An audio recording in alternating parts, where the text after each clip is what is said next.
There seems to be some efforts by the political regime to help edge people against this existential crisis, but it doesn't seem like any of that's going to be very effective. No.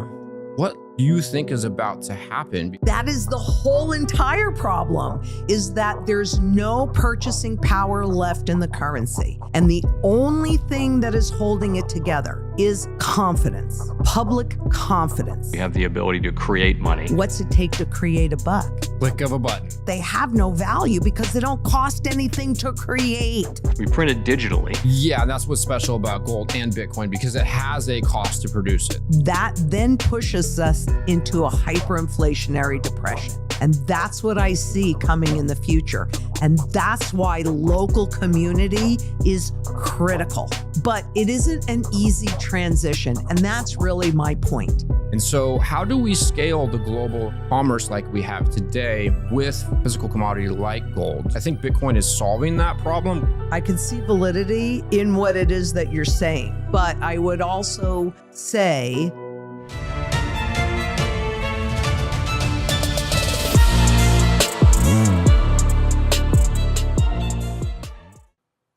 all right, Lynette Zhang, what an honor to be sitting here with you today. When you popped up on the schedule, I was like, wow. I remember coming across some of your work in 2017 when I started to go down the economic rabbit hole. oh, wow. Yes. 2017, that's actually a year after I started on YouTube. I started on the internet in 2015, went on YouTube in 2016. So you were very early. I look a little different, don't I? No, not so much. Maybe you're getting younger, honestly. It's good energy. It is good energy. You're working on the right things, in my humble opinion. Thank you. And so I'd like to know, because I don't know a lot about you. I've heard you talk about gold and silver and sound money. How did you become a hard money advocate? Oh, wow.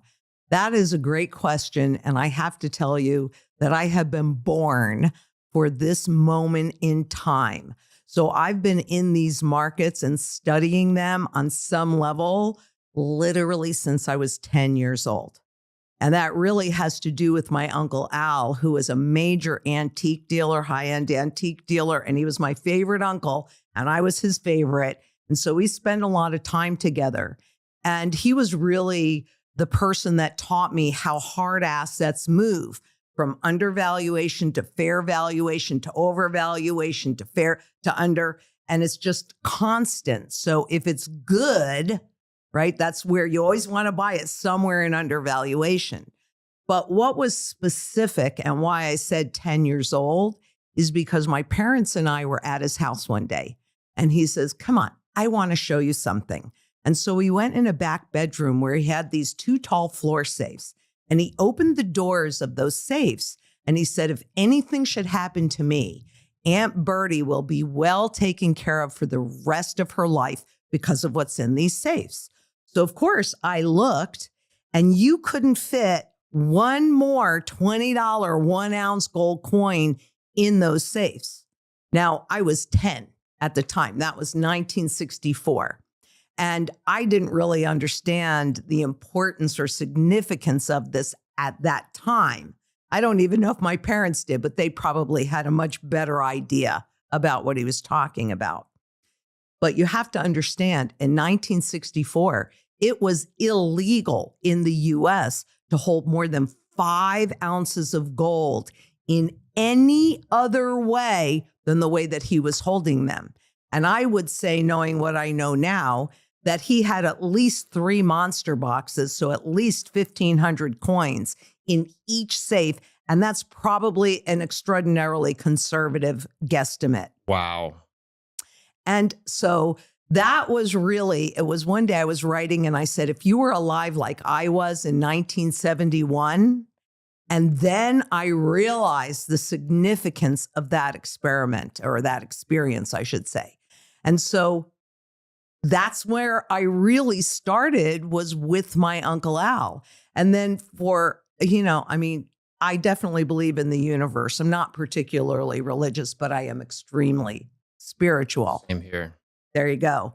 And I've led a very guided life. So my father was, it was just a small town, Kingston, New York, but he was kind of like a little bit of a bigger fish. He was a developer there.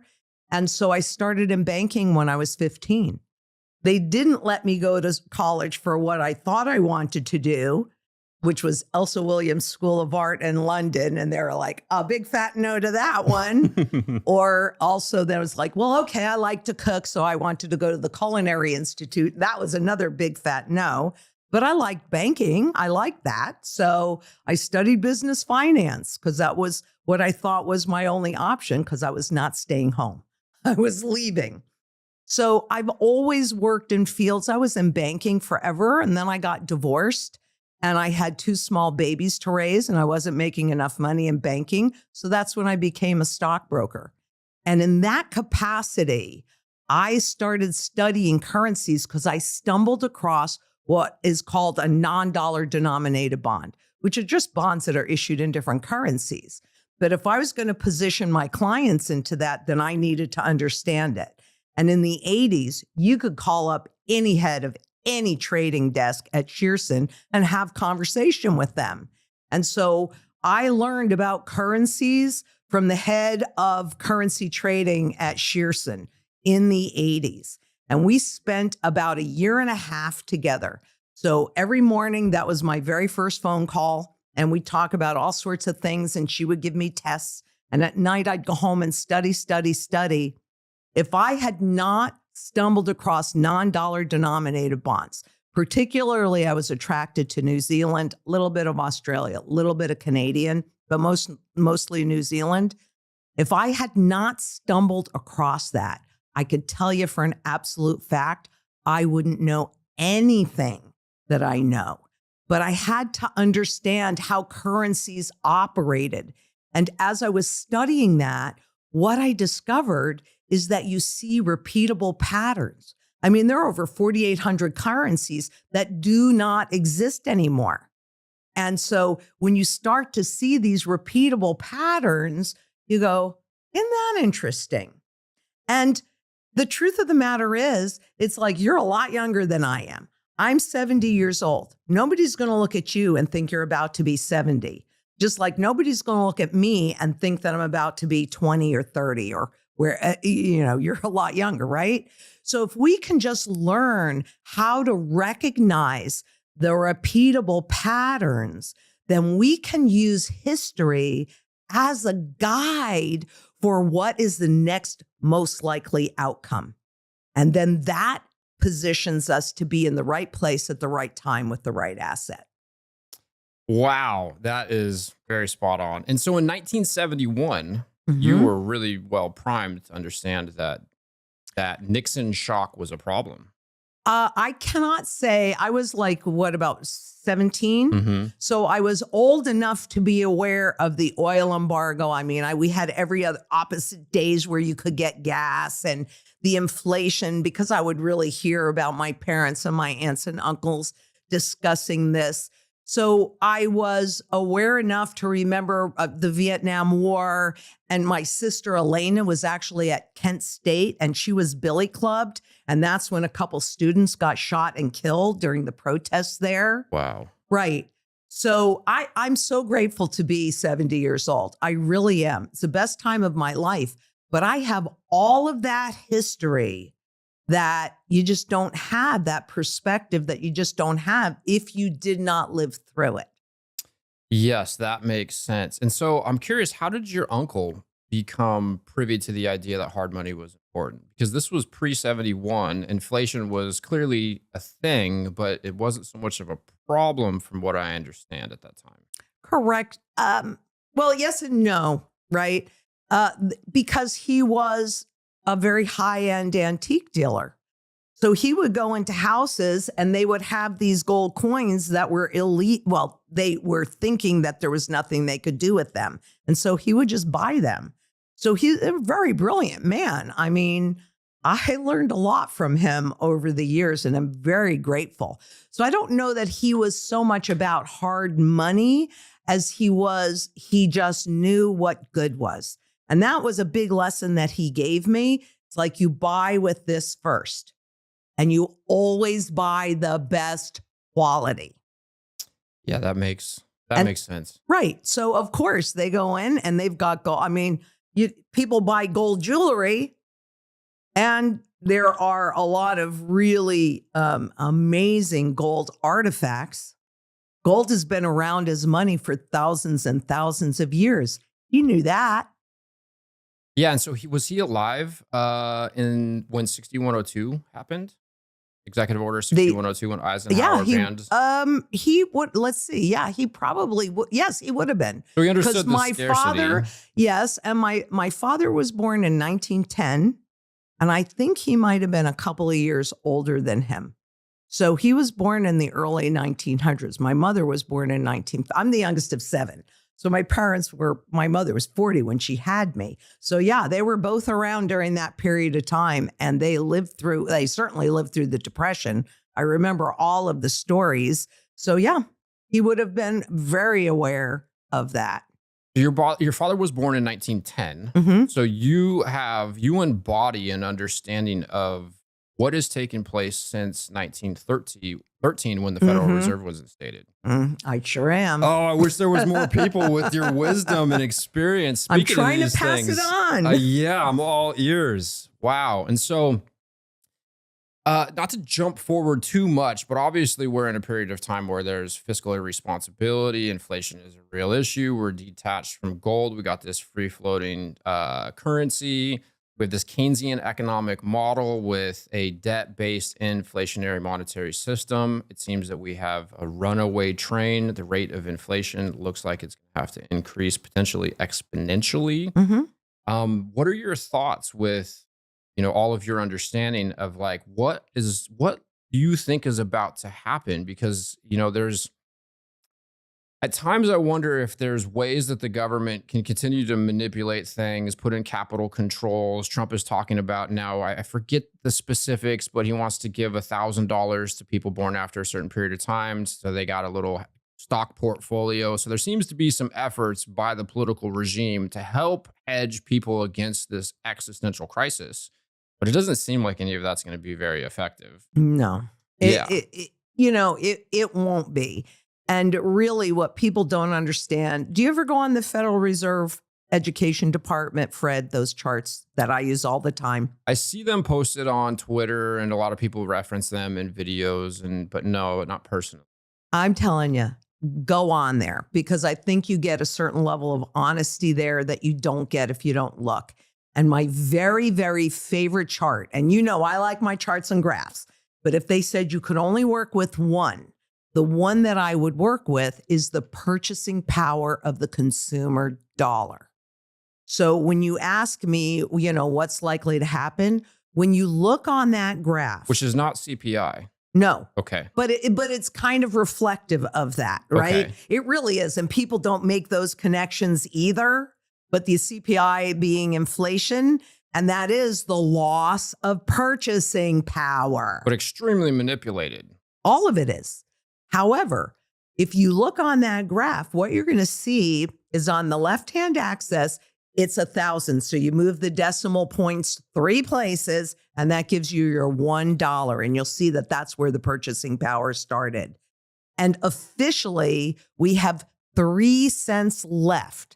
But that whole chart really tells the entire story of the birth of the Federal Reserve, because all the documentation, and if you want any of these images or links, you let me know and we will get them to you because I am a database decision maker. But when they instituted the Federal Reserve and legalized them, a 20th of an ounce of gold, which is teeny, teeny, tiny, used to back $1. Then in 1913, that same 20th of an ounce of gold then backed $2.40. So you could see a massive 50% drop in purchasing power as they were kicking everything off. But that's also what led to the Roaring 20s, where then people were given credit for the normal public for the first time ever. They started to transition us into a consumer-driven economy. But this is how one of the things that they do 100% of the time is they allow the public to think that they're winning. They allow the public to think that this is all of this money. And what also happens is when you go extreme and then you get a little bit of purchasing power back and you have like a lot of extra cash in your pocket, you think everything is going back to normal. It never does, right? That's your perception, and that's a perception management. But the advantage of being around in the 70s and then into the 80s is I remember the greedy 80s. And I remember all of the inflation, all of the problems. And now, by the way, and not an independent Fed with the Fed chair Burns during Nixon's reign. And so we're going back into that period now where the central bank is an overt tool of the government and the monetary policy. So we're entering that phase right now. What does that mean, an overt tool? Well, okay. Personally, and I can't prove this, so as I said, I'm a database decision maker, so I let you know when it's just my opinion or when I have the hard data. I don't really consider central banks being completely independent. So that's what I mean. So that would be a covert tool, hidden, just like confiscation. Now, outright confiscation, where they come and take it away from you, that's overt. Gotcha. But inflation, taxation, market manipulation are all forms of confiscation. They use different words. So that is covert. In terms of like quantitative easing, I remember the first time I heard that, I'm like, well, excuse my language, but yeah, it's like, it's a... You're proving my point, my darling. You are proving my it's so point. frustrating. You know, I'm just, we're all just living in this reality, trying to make sure that we're not stolen from, lied to, poor. We just want to, take care of our families. And it's so confusing, and it can be very frustrating. But you do know their words, not mine. If we make this really complicated, nobody will question us, because people, when it comes to money, how comfortable is it to talk about money? It's pretty uncomfortable, which is interesting because it's, someone said, Jack Mallers, he's the CEO of Strike. I like his explanation of money. He says it's your time and energy in an abstracted form. And so Right. we're going to the marketplace, we're exerting energy, we're providing some good or service. And if we're, trying to project our energy into the future, we have to save it in something. And in this modern era with this economic paradigm that we're grappling with, most people, even though they don't know it, they're becoming their own independent mini hedge fund managers or interest rate arbitrage specialists. Totally. Like, hey, I got a 3% mortgage, but I'm not going to pay that off faster, and I'm going to buy some S&P. Mm-hmm. And then the people who take the sound money principles, the idea of just saving money and getting out of debt, those people unfortunately they suffer because... Well, because the money's not sound. Right. And that is 100% by design. We have to take our power back. But yeah, when they were creating the system, they actually said that if people are forced to work harder to maintain a certain standard of living, they will have less time to pay attention to what we are doing. And let me tell you, I didn't bring all of my props with me because, I like my props as well, but they know how to make these transitions. So back in the early part of this experiment, you had the $20 gold coin and you had a $20 gold certificate because, hey, these are so heavy to carry these coins around in your pocket. And what year was this? The early 1900s, okay. 1913 going really up until 1933. So you had first you had the gold coin, then you had the gold certificate, which is a bill, looks like a $20 bill, except it's got a little gold thing and it says gold is held in the depository. So that means that you could walk in with one and walk out with the other. And they also floated the Federal Reserve note at the same time, at the same level of stated purchasing power. So all of those were $20. And people had 20 years between 1913 and 1933 to get used to that $20 bill. That made them think that this is just the same as the gold, just the same as the gold certificate. So when they took the gold out of the system away from the public, not to the foreign countries, but to the public, people didn't think that anything had changed, when in reality, everything had changed. The public had given up their power over the government. Because if you did not, prior to that, if you didn't like what the central bank or the government was doing, you would simply walk in with a gold certificate and walk out with a $20 gold piece, an ounce of gold. And what gold does is it forces fiscal responsibility. So that's when the public really had their power, because if you didn't like it, you'd take the gold out of the system, and that would create restrictions around what the government could do. So they had to get the gold away from the public. But if they had just gone in and done that overnight, then you'd know about it. And you'd go, no, that's not going to happen. They like time and distance between their choices, between government choices and central bank choices, and when it's introduced to the public. Now, I brought you the quarter card. Yes. Right?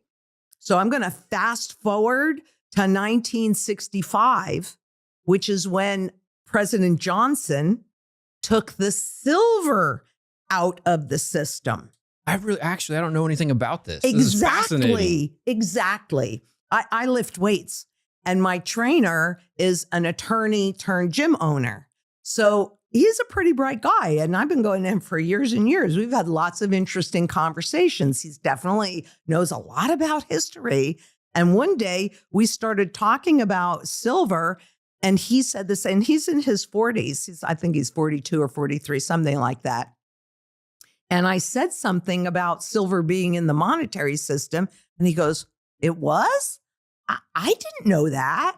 That was eye-opening to me, because here's somebody that I've had God knows how many conversations with that I do think of as a very bright person, and he did not know that. And that's where the quarter card came from. Because how can I suggest that people put sound money in their hands? They don't even know what sound money is. So I'd like to explain that in a second, let alone they've never held sound money. So sound money is money that is above all governments and all central banks. And it's that way because both gold and silver have properties that they have never figured out how to duplicate in a lab. And so both of those assets, commodities, are used in every single sector of the global economy. What does that mean? That means that they have the broadest base of functionality. They do all these different things. And therefore, what a concept, the broadest base of demand. So if demand goes down over here, it's going up over here. That's why gold and silver have never, ever, ever, thousands and thousands of years, never gone to zero, because they're used everywhere. And here's something, because I know you're big on Bitcoin, and that's okay. I've been watching it since it was $7 a coin. But here's a big difference between them. I brought my image of a Bitcoin because there is no image. It's an algorithm, right? It's a formula. So they had to create something so that people would think that it was something. And you tell me how much these two look alike. Very similar. Yeah. Why? Why are cryptocurrencies depicted as mostly gold or silver or platinum?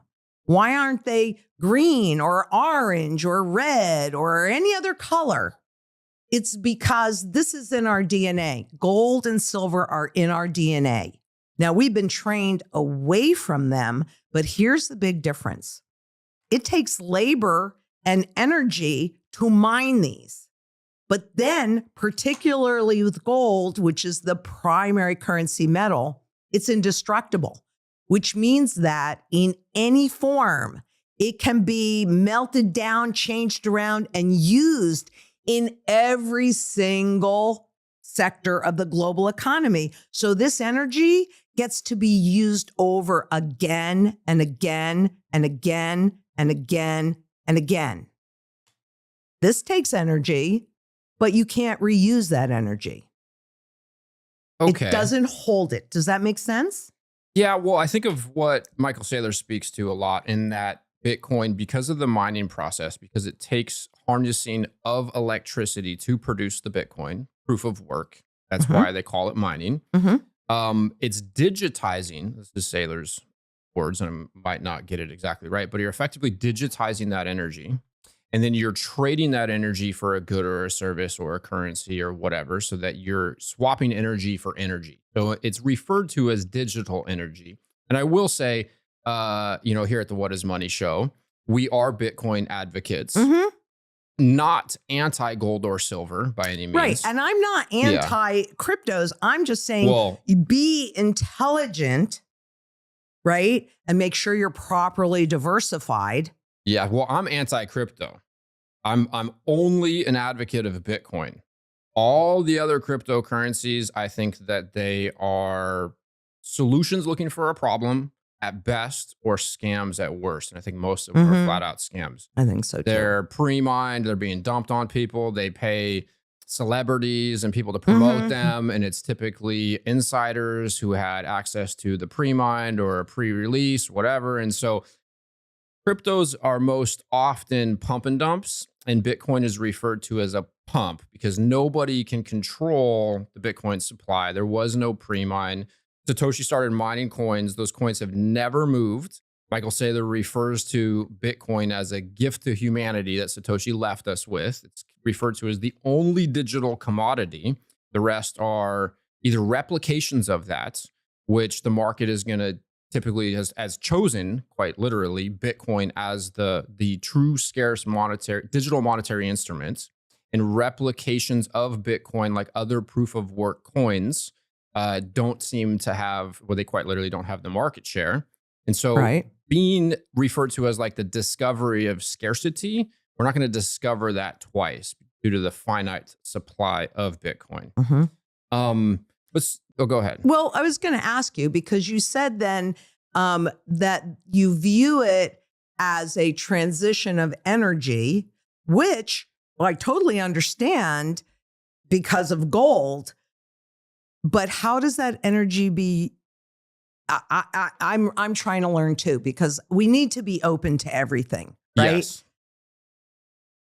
iCoin Technology has released a slick new hardware wallet. It looks like a mini iPhone with a high-res 3-inch touchscreen and camera on it. The device has no Wi-Fi, no cellular connection, and no GPS. It is an air-gapped hardware wallet which uses QR codes and a camera to communicate with the Bitcoin network. It has a built-in camera which is required for air-gap operation, and it has an optional Bluetooth compatibility. It's really a brand new user interface and user experience for a Bitcoin hardware wallet. iCoin makes self-custody accessible, easy to use, and non-intimidating.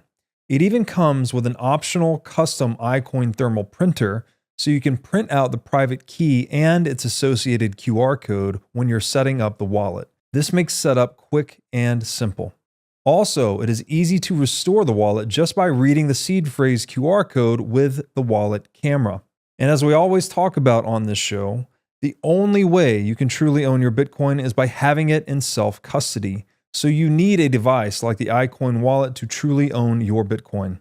So go to iCointechnology.com/breedlove today for 30% off the purchase of this sleek new hardware wallet. Again, that's iCointechnology.com/breedlove. If you're anything like me, you understand that Bitcoin is something we can use every day to connect, to collaborate, and to build stronger, freer communities. As true Bitcoiners, you all know we are each responsible for onboarding more Bitcoiners. That's why I chose to partner with Cowbolt, an expense splitting app that settles in Bitcoin. It can be as simple as splitting a dinner bill. Your friend covers dinner and you reimburse them, but you send it back to him in Bitcoin. Now your friend has their first sats. And as I always say, where your money goes, the mind follows. By using Cowbolt to get Bitcoin into the hands of your friends and family, you can help us orange pill the world. Cowbolt is built to let you split costs, share expenses, and settle instantly, while always keeping full control of your keys. CalBolt is simple, social, non-custodial, exactly how Bitcoin was meant to be used. If you're serious about Bitcoin, it's time to act like it. Download CalBolt today on iOS or Android. To learn more, go to calbolt.com. Again, that's CalBolt, COWBOLT.com. And so, certainly you know more about Bitcoin than I do, although I've been paying attention to it for, all these really since about 2010. So it was $7 a coin, something like that. So how does that transfer of energy compare to this transfer of energy?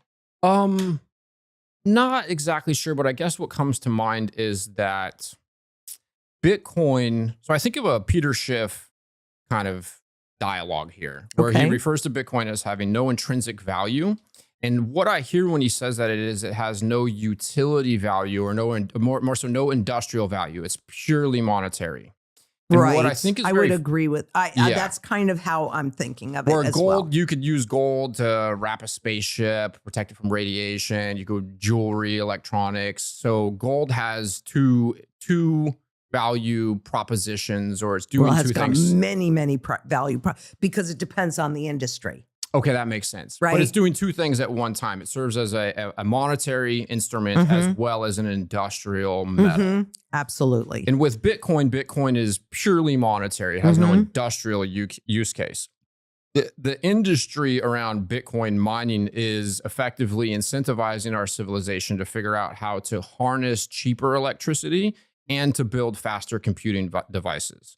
Because of the way the mining reward is designed, as more miners come online and the hash rate increases, there's something referred to as the difficulty adjustment, which effectively locks the Bitcoin in time. If every power plant on planet Earth and every human on planet Earth today plugged in a Bitcoin miner, what would happen is the blocks getting written onto the public ledger, and I might not be saying this exactly right, but generally this is how it works.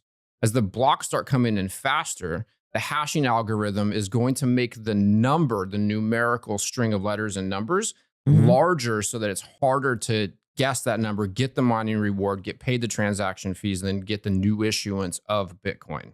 In the digital age and with the global economy that we are living in today, what is very unique and a first for human history is Bitcoin is the first thing that's informational or invisible that gets moved as a bearer instrument. You give me that gold coin, it leaves your possession, it goes into mine. It's 100,000 years ago, and let's say we're cave people, and I tell you, hey, there's a fishing hole down there, there's a river, you can procure some fish, and you can pick some berries in this patch or whatever. I look at that as like a data packet. I give you that information, but I also maintain a copy of it. And so what Satoshi did, and what is a first is he created something that's informational, that's a bearer instrument. I send you Bitcoin, it leaves my possession, it goes to yours. And what a lot of the Bitcoiners, including myself, think is so special about Bitcoin, and I'm not anti-gold by any means, right. But what's so special about Bitcoin is it's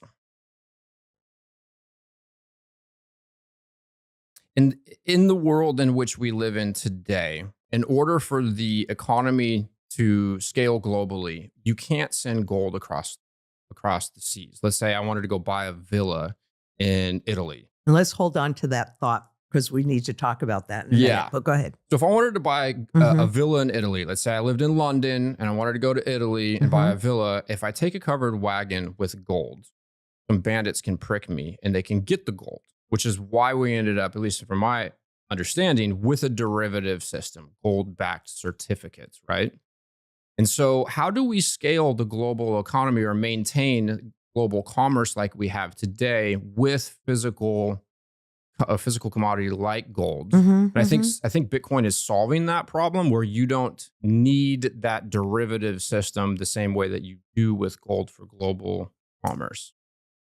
Well, I can see validity in what it is that you're saying, but I would also say that there are ways to manage that wealth because I do travel and I don't take a very expensive coin, honestly, with me when I travel. But I can take a coin that can hold many, many millions of dollars. Not that I put any value in dollars because I really don't. I'm sure I think differently about money than anybody else you're ever going to talk to because of where I live my life. But I travel with this all the time, all over the world, and nobody ever asks me about it. So this is universal money because I can go to Italy if I want to buy that villa there, and I can simply convert this into whatever the currency is. So I see a place for both. I'm not saying one or the other, but I am saying that we have to be smart about it because I guess where I don't necessarily agree with you in his level of the ability not to manipulate it. Okay. That's really where the utility issue for me is kind of huge. In what sense? Well, I don't see, I can easily see the utility in this, right? So you mean because again, it holds the energy and you use it all over the place. Yeah. Whereas to your earlier point, this is in one place. So as long as that demand does not break down, you're okay. But I guess where I'm having a challenge is what else can you convert this into? Because its volatility is pretty extreme, right? Yeah. On average to the upside, but yes. Well, overall, because my feeling always was that this is a Trojan horse, right? I do not think from the powers that be into the public. Yeah. Okay. Because I read the 1996 NSA white paper on how to create a mint. And I read the peer review smart paper on smart contracts. And it's awful familiar. So when this came out, I didn't read it before it came out. I'll be honest with you. It wasn't on my radar, but I did read it shortly after it came out. And I just don't think that it's a coincidence that it happened to come out on January of 2009, and quantitative easing, which is just massive free money, came out in March of 2009. Okay. And I started watching it in 2000 and I think it was 10. It was pretty early in the game. Yeah. And I went,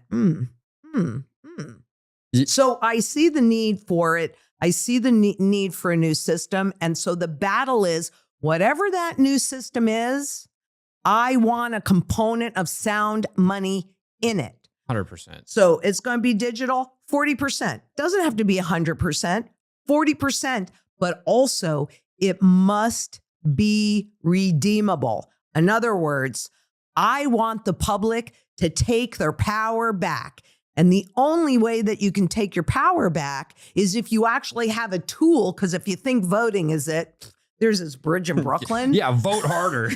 Right. Yeah. I mean, it doesn't mean anything. But if you have a tool that will enable you to hold your politicians that you elected toes to the fire, that's what I want. That's what I'm fighting for. And I got to be honest with you, in all the years that I have been doing this, I'm getting chills.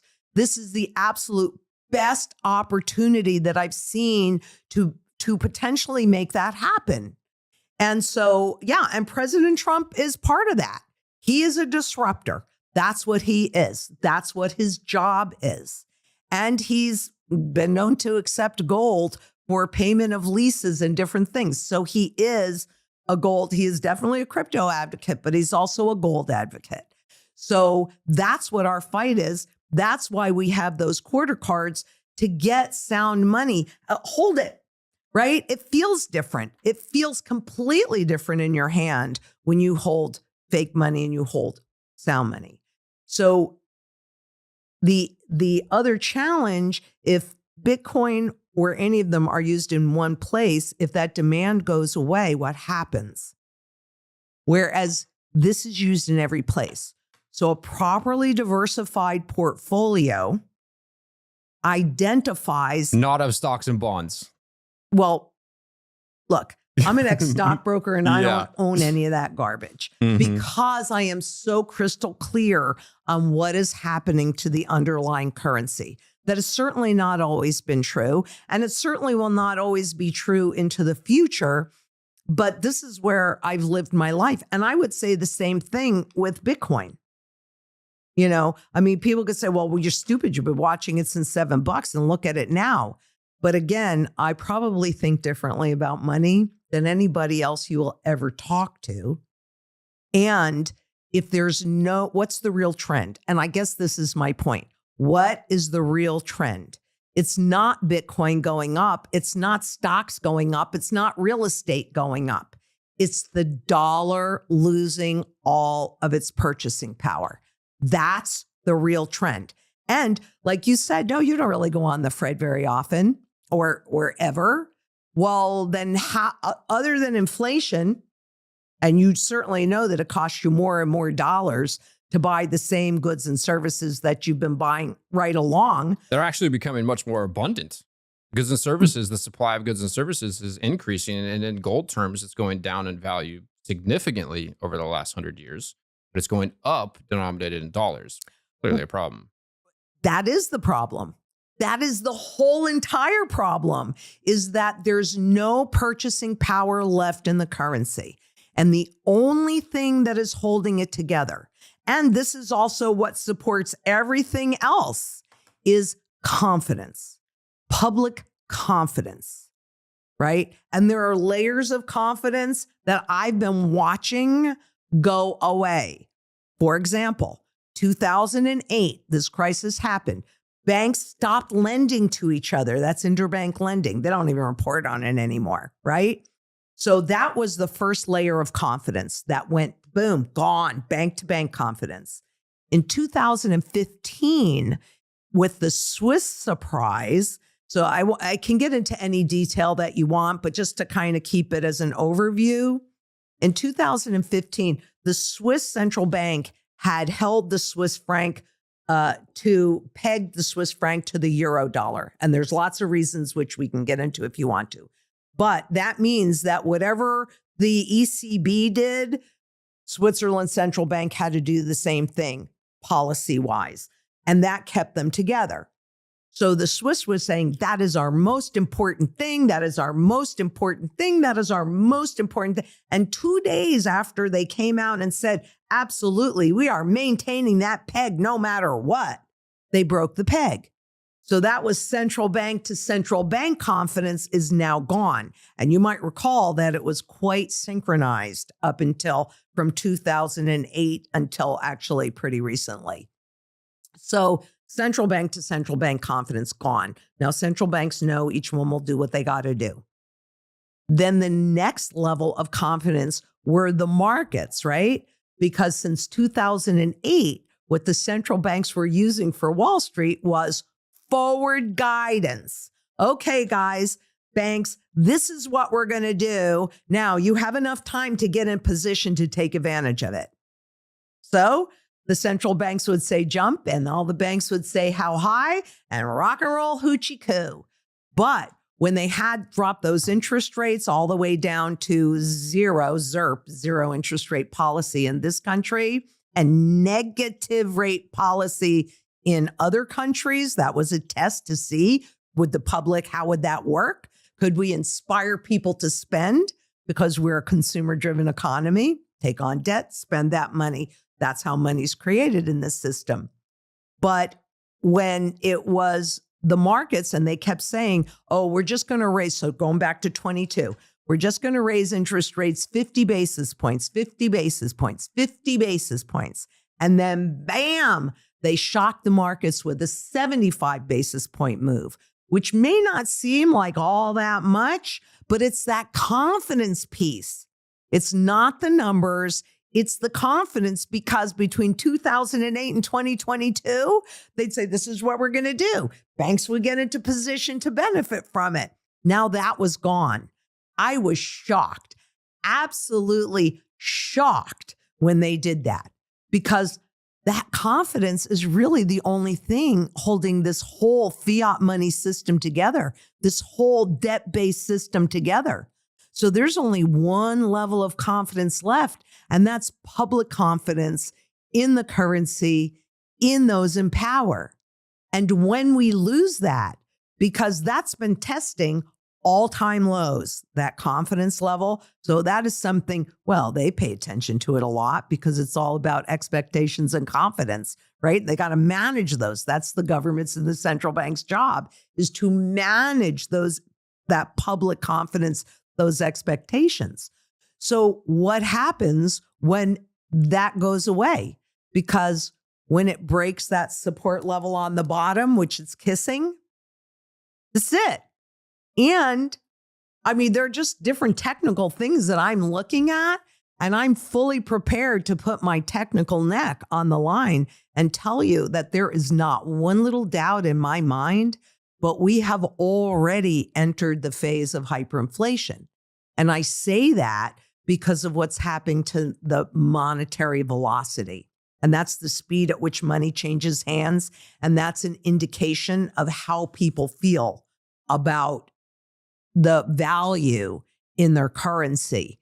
And so again, if you go in and you just put M2V back in the Fred, FRED, anybody can do it. I don't have privy to any information that you don't have or anybody else out there that's listening or watching has.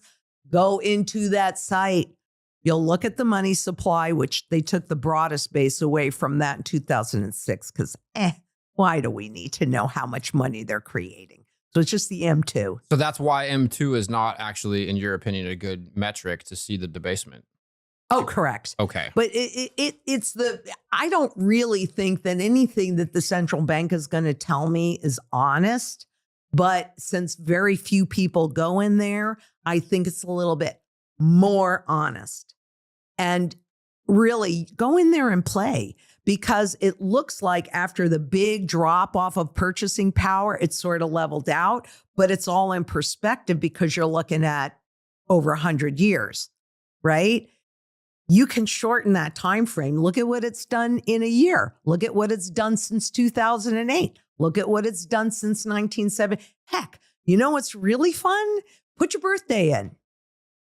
Look at how much they have stolen from you covertly since the day you were born. I have not done that. It's eye-opening. So I was born in 84. Okay. You're 3 years younger than my children. They were born in 81. Years old. So do you know, just generally off the top of your head, how much how much purchasing power the dollar has lost in the last 40 years? Oh yeah, it's lost about 97, 98%. Wow. And so my question, and I ask this to some very, very brilliant people that I have a lot of respect and have learned a lot from over the years. And I'll say to them, so what happens when we get to zero? And they just look at me. And most of the time, this is the kind of response. Oh, yeah. Yeah. We know about that. We just don't pay attention to it. Well, that's the problem. Yeah, bury your head in the sand, huh? Right. Well, because they don't know. Mm-hmm. Honestly, the only reason I know, I mean, I feel quite guided, right? Because how did I happen to stumble? I don't even remember how I stumbled across it. But what I found was a 5-year piece of paper, AAA rated, happened to be McDonald's. Probably wouldn't do that today, but back in the 80s, I didn't necessarily know any better. But it was a 5-year AAA rated piece of paper at 12.75% interest. And then at that time, treasuries, I think, were paying something like 8%, 8.5%, something like that. You're referring to a McDonald's corporate bond. Correct. Okay. In New Zealand. Okay. A New Zealand corporate bond, right? And so that bond would pay in terms of New Zealand dollars. And then those New Zealand dollars were then translated into US dollars. We were making like 25, 28% on those bonds. Wow. 5-year piece of AAA rated paper. That's why I was attracted to it, because it was paying so much more. Now, of course, by the time I finished working with them, I guess Wall Street saw how much more money the clients were getting, and then they put them all in a mutual fund, and you didn't even see nearly those kinds of returns because obviously Wall Street wants to keep most of them. Because I know I put my mother in one of those mutual funds when we couldn't do any more individual ones, and she was lucky to get 8%. Wow. This is fun. I'm really grateful to be doing this and having Actually, this conversation with you. Yeah. So I'm curious. Mhm. You're saying that when the velocity of the currency increases, it's an indicator that we're experiencing more inflation. Yes, and it is also an indicator of that loss of confidence because people are anticipating that things are going to cost more. So just like hyperinflation, when you get the money, you go out and you spend it as quickly as you can because it's very clear how quickly it's losing value. Yeah. It was interesting. And I'm just going to talk about this definition. And I don't want to go into too much detail why I think this is so interesting. But what is the central bank's definition of price stability? What would you think that would be? What's price stability to you? The first thing that comes to my mind is CPI, but as I'm saying that, I'm thinking that can't be the case. No, because price stability, I think most people would think that gallon of milk just keeps costing the same amount, right? Actually, that loaf of bread keeps costing the same amount. It's a stable price. Yeah, so I don't know what the definition would be, but what I do think is that, and tell me where my thinking is off, because I don't know that I've heard anybody say this. I probably have, but I've had this thought. If the government could get away with debasing the currency supply by 2% a year, and the goods and services are increasing at 2% a year, then you're fundamentally keeping prices stable. And I think the gold supply, as my understanding, on average has increased by 2% a year. So if you have gold's supply increasing by 2% a year, and this is going to be compounding, and you have a gold-backed currency, and that is increasing by 2% a year, and the goods and services is increasing by 2% a year, then prices on average across the board would stay the same. You would have that price stability. So there are times I've wondered if that was like the fundamental idea behind the design, which is effectively siphoning the productivity gains out of the marketplace. Because if the currency supply or the gold supply was fixed, then the purchasing power of the gold would increase at a faster rate. And especially in today's era where innovation, AI, technology, we're increasing the goods and services at a faster and faster and faster rate, which would create deflation, where the money is actually going to purchase you more goods and services on average going, forward, which is part of like the great thesis around with Bitcoin is once we hit 21 million coins, we're making more of literally everything else on planet Earth than we're making Bitcoin. It's a fixed supply asset. So Bitcoin's convertibility into any other good or service in the marketplace is going to increase. Your purchasing power is going to increase in the Bitcoin. And there's a famous quote that I absolutely just love so much from Jeff Booth, where you have abundance in money, you create scarcity in everything else.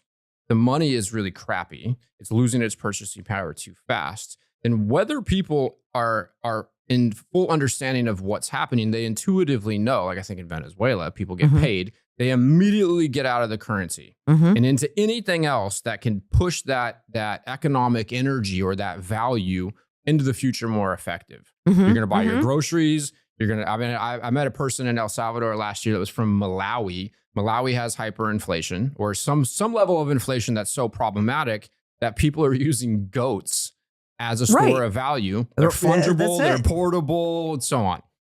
And so where you have scarcity in money, you create abundance in everything else. So that is maybe hyperbolic, but one of the things I love about Booth's work is he has these little zingers or quotes that if you unpack them, there's so much depth and meaning to them. And so for me as example, I like to think that because I don't own any real estate, I own Bitcoin. The fact that I own Bitcoin and don't own any real estate, and it might be infinitesimal, but that is not, it's downward price pressure on real estate. There's less demand relative to the supply. So I'm holding the money instead of all these other things to store my value in. So where you have scarcity in money, I'm creating the abundance. And as more and more people do that, the money is getting more powerful. And the value of these other things that have become monetized, they're being demonetized and their value is falling to their utility value. And during the great golden age, I would assume, and maybe you could help me to understand this, people weren't going and buying multiple apartment buildings. They weren't buying trophy real estate just as a store of value. They were just holding the money because the money's increasing in its purchasing power on average faster than these other assets, you call them, that people are now using to preserve their economic energy or their value. Well, I wish I had a pad because you were saying a whole bunch of things that I would like to unpack, but I can't remember all of them. But that was really, so first of all, let me say that the level of gold production has matched the level of increase in population over a very long period of time. Do you know what that number is? I don't know what that number is exactly. It's okay. But I know that it matches, right? Mm-hmm. However, there is a finite amount of gold, whether it's in the ground or it's above ground. And again, I have to go back to its full utility. And I also have to tell you that, thousands of years have proven that gold is above all those governments and central banks, but it is, according to the Bank for International Settlements, the only financial asset that runs no counterparty risk. Yes. Okay, so that's well, now key. Bitcoin is said to have that same value. But that hasn't been proven yet. Okay, Bitcoin's only been out since 2009. That test is coming up. Let me tell you, everything gets tested, all this new stuff, because again, when they're trying to switch into a new system, they need to get normalcy, right? They need to get acceptance. And the way that they do it is to allow these things to run. Now you have a huge advocate in the current administration, right? So that's going to push it into that realm, but it has not yet been tested. Gold has been tested for thousands of years. And so going back, which we are not experiencing on Wall Street, right? You're never going to see Wall Street give you a proper supply and demand dynamic because it's all contracts. And everything has been turned into a financial product for trading. So I always go to discovering, and this goes back to what you were saying, it's just a different way of approaching it to understand what its true fundamental value is. You brought up intrinsic value. Intrinsic value is market value. And so however they're going to price it, however the market's going to trade it, whatever, that's its intrinsic value. Fundamental value goes back much further to, you need to, number one, there's a little bit of nuance in here, but you can do this for every single flipping asset and should, because the fundamental value, I can't give you a whole lot of guarantees, but I can guarantee this one. Thank you, Uncle Al. I can guarantee this one. At some point, all assets, all instruments go to their fundamental value. So if you do not know what that number truly is, then how do you ever know if something is undervalued, fairly valued, or overvalued? Therefore, do I want to buy it? Do I want to hold it? Do I want to liquidate it? Right? So anything that is intangible, like your stocks and bonds, and I'm sorry, until you can convert it into a lot of other things, that would be true for Bitcoin or any of the cryptocurrencies. If all you can do is convert it into the fiat money, the government money, then that's the real trend.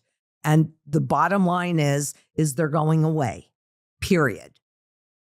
But with gold, well, how's money created in this system? How is it that the dollar that I can sit here and I could tell you 100%, not one doubt, plus it's already been doing it, that the true value of a dollar is zero, right? What's it take to create a buck? Click of a button. At a single node database at the Federal Reserve. Exactly. And nobody can audit. And that's never been audited. Correct. But what they report is that it costs, and I could be off a little bit by this, but I'll be pretty close. It costs 3.2 cents to create $1. It takes 9.4 cents to create $100. Now you and I have to work a lot harder for that $100, but it doesn't cost anything to create it. And whatever is digital costs even less than that. Right? So the more dollars they create, the less value they have, but they have no value because they don't cost anything to create. This is not rocket science. Yeah, and that's what's special about gold and Bitcoin, because it has a cost to produce it. There is a cost to get the gold out of the ground, and there is an energy cost to mine the Bitcoin. So if we move forward and go back to a gold standard, how does that look to you? Because one of the challenges that I see is that we do have to have a derivative system on top of gold. If we have a gold-backed currency, we're trusting a central bank or a gold custodian of some sort to be honest about how much gold they have on reserve relative to the certificate in whatever form is in, what that backing is. That's why it has to be redeemable. Yeah. That's exactly, because you can take a look at Zimbabwe, which I've been following since 2006. They are now on their 6th iteration of a fiat money. And this last one, Zim Gold, because it's 40% backed by gold, but it never was in anything other than digital form. And you could not redeem the gold out of the money. So they came out with it in April of 2024. And then they did a 44% overnight revaluation in October of 2024. So exactly to your point, I agree with that 100 bazillion %. But if it's redeemable, the likelihood of 100% of the people going in and redeeming it at once, that's a bank run. Right. Right? How do we prevent sociopathic overlords from colluding with banks and creating things such as bank holidays to prevent that bank run from happening? Because the way I think about what's happened historically is essentially that has happened. And so you can't expose the dishonest market participant, the gold custodian that is got out over their skis and issued more of a derivative than they have underlying asset on reserve. I mean, that's the whole fractional reserve system. But what you do is you hold it. Right. If you don't hold it, you legally do not own it. And it really is just that simple. So yes, if it's redeemable, then that holds their toes to the fire if you have the ability to do that. To your point, we did it here. We did it first with the public in 33 and then with the rest of the world in 71. Because there was a run. You know what? You might not know this, but again, if you want any of these images or the links or anything like that, you let me know. I'll get them to you. But there was a run on the dollar in the 60s with foreign governments sending in dollars and pulling the gold out of the system. So that by the time that Nixon closed that gold window, which sounds like, no big deal. It was a very big deal. But by the time he did it, we had less gold in our coffers than we did prior to the confiscation in 33. Had he not done that, we would have no gold. And that kind of takes us to Fort Knox with all of these conversations about doing an audit, and then it went dead silent. Why did it go dead silent? Seems to me that the United States government was being dishonest about how much gold they had. They would never do such a thing. Oh my gosh. Forget multivitamins and other supplements. Animal organs are the most nutrient-dense foods on the planet. You can get 100 times more nutrients from organs than you can from muscle meats. But the problem with eating organs is that they are difficult to find in stores, they are difficult to prepare, and even when they are prepared well, they often don't taste great. Thankfully, Heart and Soil Supplements has made consuming organ meats so much easier by providing powderized organs in capsule form. Organ meats include everything your body needs to thrive: vitamins, minerals, peptides, proteins, and growth factors. This is why organ meats were the most prized foods for our ancestors. Fortunately for us, Heart and Soil makes these treasured foods easily accessible. So go to heartandsoil.co today and use discount code BREEDLOVE to get started on your journey to optimal health and vitality. Again, that's heartandsoil.co, discount code BREEDLOVE. Would you rather have 1 Bitcoin today or 2 Bitcoin a few years from now? Bitcoin mining is a tried and true strategy for accumulating Bitcoin. Over a 2 to 4 year time frame, successful miners have consistently accumulated more Bitcoin than they otherwise would with a traditional dollar cost average strategy. Blockware mining as a service enables you to start mining Bitcoin from your laptop. Blockware handles everything from securing the miners to sourcing low-cost power to configuring the mining pool. They do it all. Plus, with Blockware's one-of-a-kind mining marketplace, you can buy and sell live Bitcoin miners with just a few keystrokes. In this marketplace, buyers get to purchase live machines at vetted facilities, enabling them to mine with zero lead time. And sellers get the opportunity to liquidate their machines and hosting contracts at will. This means you can mine Bitcoin with zero long-term commitment and high liquidity on your mining rigs. Blockware will even cover your energy bill for 1 week per mining rig when you sign up at mining.blockwaresolutions.com/breedlove. Again, that's 1 free week of Bitcoin mining at mining.blockwaresolutions.com/breedlove. And on top of this offer, you can also use code BREEDLOVE to get $100 off your first mining rig with Blockware Solutions.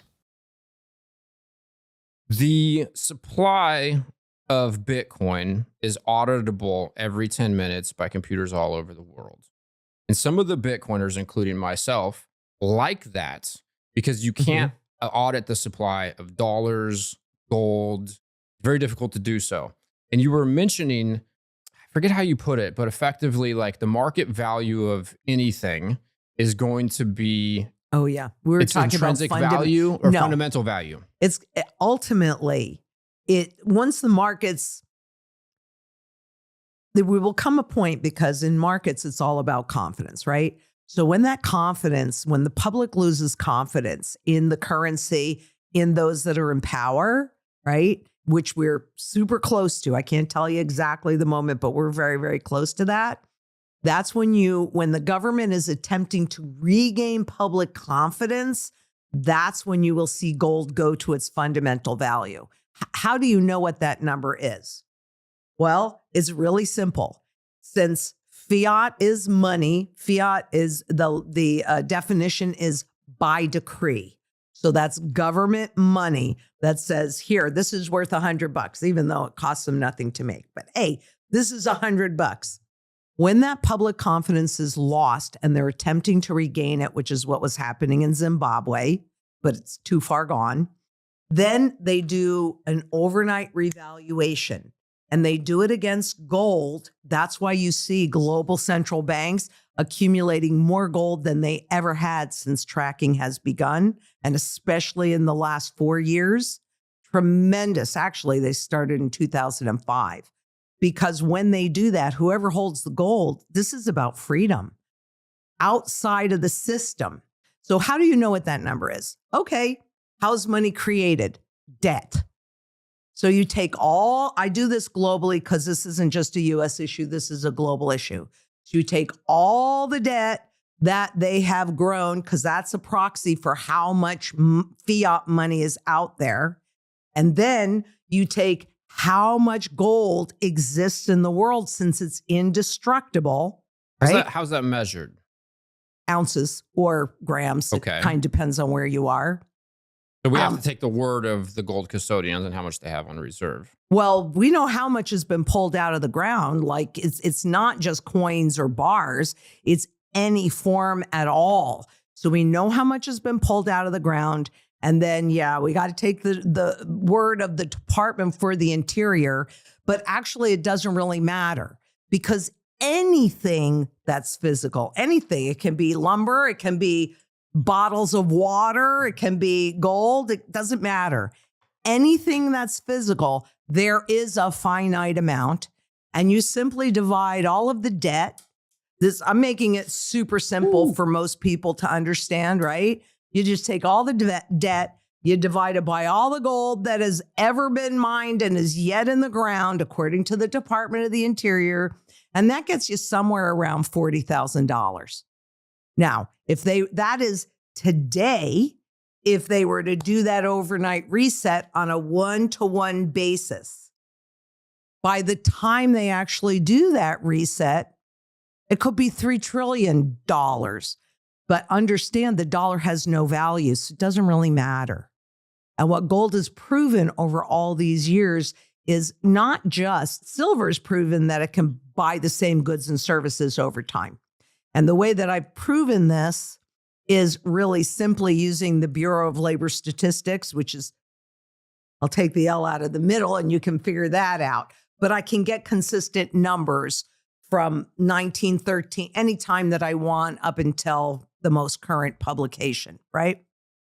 So a standard basket of food was up between 1913 and the last time I did it, something like 2,500 and whatever percent. Spot silver, manipulated as it may be, was up same period of time over 3,000%. So it maintained your ability to buy the same thing. Spot gold, manipulated as that is, was up over 13,000%. So it maintained your ability to purchase the same goods and services, but it also expanded your ability. So it gives you an opportunity for growth. And with spot at 3,500, and you brought this up, so I want to come back to this, but with spot at 3,400, 3,500, wherever it is a huge bargain. Now, the stock market at all-time highs, you can only convert those into dollars, can't you? So what's the real value there? Zero. Because the Federal Reserve is actually, you go in there and you look at the purchasing power and you'll see a big fat goose egg on the bottom of that left-hand axis. They are telling you the true value of the dollar is zero. So anything that you can only convert into those dollars, what's that true value? Zero. Fundamentally zero. I personally have a $10 trillion Zimbabwe note. I can buy nothing with it. Nothing. So, but people get blinded by numbers. They think that numbers matter. They don't really matter. It's Totally. just a smoke screen, right? I don't care how many dollars I have. I care what I can convert it into. And a lot of people, unfortunately, are really struggling with the basic necessities of life, which is why I have to expand this. And I did since 2008. I developed my mantra. This is what I live by. Because what do we need as we're going through this? We need surety in food, water, energy, security, barterability, which for me is primarily silver, wealth preservation, which for me is primarily gold, community, because quite honestly, there is not enough time for you to do everything that you need to do to be prepared for what we're already going through that you just don't know yet, and shelter. These are the things that we need to lead a reasonable standard of living. Community has become arguably the single most important part of the mantra, because I knew in 2008, I was getting ready to retire. I was living in a little 2-bedroom condo that I could just lock the door and off I go. And my alma mater was Shearson. So I was watching that like an absolute hawk. And when Shearson went out, I knew that the system that I had been used to died, was dead. So there's so many layers to this, having understood currencies and currency life cycles. And that's when I became a prepper. I'm also a prepper. Yeah. Awesome. Because we need to make sure. But I've been working on it since 2008. And so I'm probably more prepared than most other people. But we just don't have that same luxury of time. So skills are barterable, right? anything, I think we need to come together in local community to create that security in all those different mantra areas, food, water, et cetera. But we have to come together in global community. I'm so appreciative of you having me here today and this opportunity to have this conversation, because too many times it's about divide and conquer. So you have one mindset, I have a different mindset. So, I need to be angry at you and you're wrong, and vice versa. No. Yeah, none of that here. We have to come together, because I do a live every Tuesday. And, I have some people that come into the live, and that's when they ask me, I'm usually there about 3 hours, and they'll ask me any question. And when people that are Bitcoiners or other people that believe in cryptocurrencies come in, and, maybe, and a lot of times they're doing both. I don't think it's exclusive, right? I think you can do both. I agree. Right? But some of the people in the group, or like, they'll start coming down on the people that are not pure gold and silver people. And I don't feel like that at all. I mean, I went to XRP. I'll talk in front of any group. I don't care, because it's more important for us to come together in community. And on a larger scale, the only way that we've got a shot at getting sound money back in the system again is if we all come together and demand it. It is truly time for the public to take their power back. I have never seen this opportunity to do it. It's screaming at me, because I know 100%, I mean, a gazillion %. I absolutely know that we are at the very end of this currency's life cycle.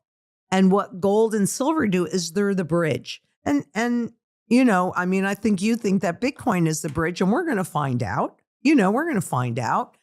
But you want something that holds your purchasing power from one system into the next system. But let me tell you, the opportunities that present during this period of time are ridiculous. And so wherever you're starting, you can come out the other side in such a better position. I personally, for me and for my family, I'm about legacy building. And I know how they do it. These are assets that survive currency regime shifts and wars and everything else. Gold, real estate, and truly rare collectibles. And maybe that's where this fits in. I don't know. We're going to see. It's not tested yet. Okay, so I'm going to do my best to share a little bit of the Bitcoin maxi Good ideology. And Robert's not here today. It's a Sunday. He's with his daughter doing dad stuff. In a lot of ways, I wish he was, because it's such an important conversation, and I'm not as well read as he is, and I don't have the cognitive horsepower he does, but I'm doing my best. You're doing great. Well, thank you. I think so. If we go back to a bimetal standard, and I hear you talking, I totally believe in this as well. We need community. We need to band together. We need to take our power back. All of these things are very obvious. If we don't end up in some apocalyptic situation on a bimetal standard, I need a derivative system. It's going to be digital for me to order meat from Colorado, for example. I just had beef shipped to my house the other day, grass-fed, and not vaccinated, no antibiotics, no hormones, whatever. Pastured. You need pastured more than grass-fed. Yes, this is my wife. We can have this conversation too. My wife is really on it. Yeah. Good. Awesome. So in the digital age, we need to have something that can move digitally.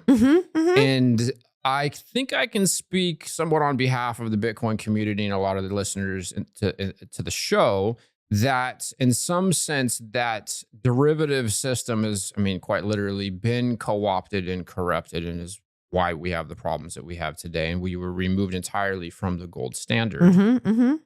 With Bitcoin being a decentralized public ledger bounded by energy, the mining process is what is issuing the new Bitcoin to the miners. The miners are getting paid that block reward. They're getting the privilege of adding the new block to that public ledger. It takes an immense amount of energy for somebody to do so. It takes almost no energy for somebody who's running a node, a copy of that ledger, to expose a dishonest transaction. So you effectively have an immutable ledger. So Bitcoin being digital gold, finite in supply, that's auditable. Currently, it's my understanding there's around 100,000 copies of that ledger being ran. They're called nodes globally.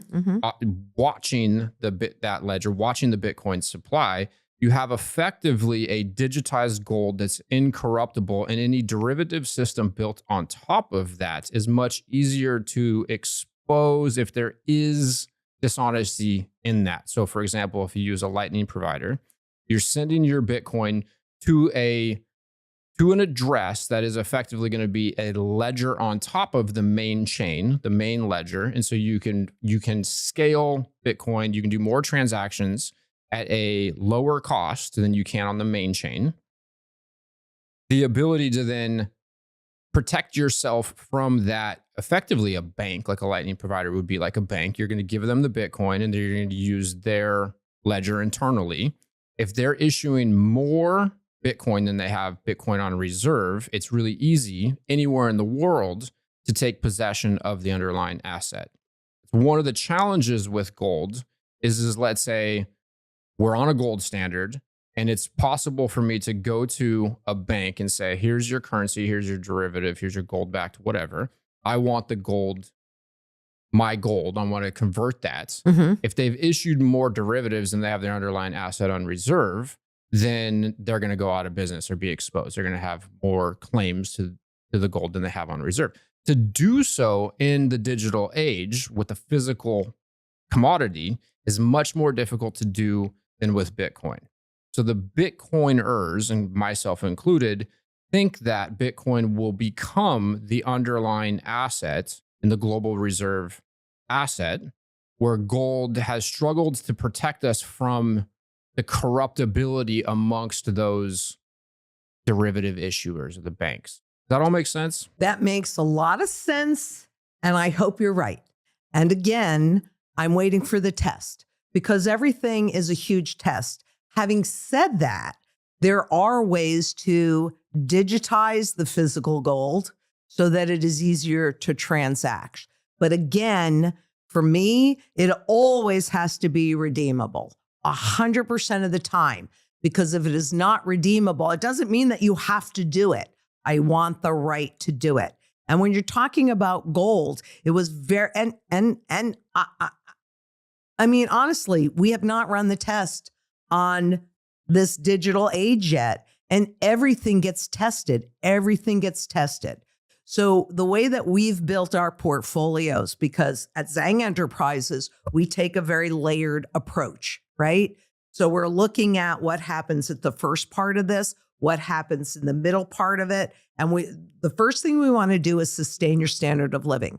That's where the digital gold comes in. And then I'm not really referring to Bitcoin because you can't convert that into gold, right? And that energy, I mean, it's going to be interesting to see, because I know already that with gold and with silver, but silver gets destroyed in use, whereas gold does not. So I know that I can use this energy over and over and over and over and over again.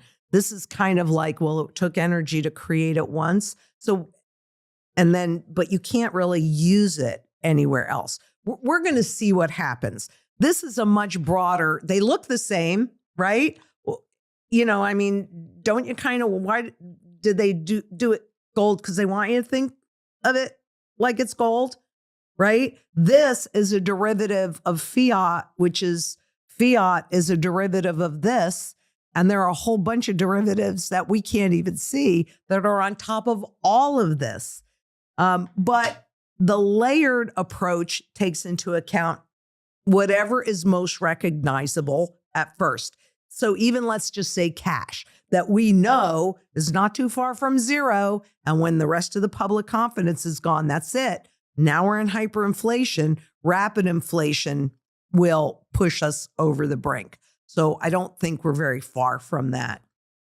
But the other thing that you want to do, and this is really where gold and Bitcoin can come together, or any other intangible assets, because it's an intangible. You can't really hold it. They have to create a depiction of it. And that is to properly diversify. Now, Wall Street might want you to think that proper diversification are stocks and bonds and cryptos, right? That's what they want you to think. But all of them are intangible. Gold, silver, physical, in your possession. Part of what we have to do is become our own central bank. Do you really think that the Federal Reserve has your best interest at heart? That's not their job.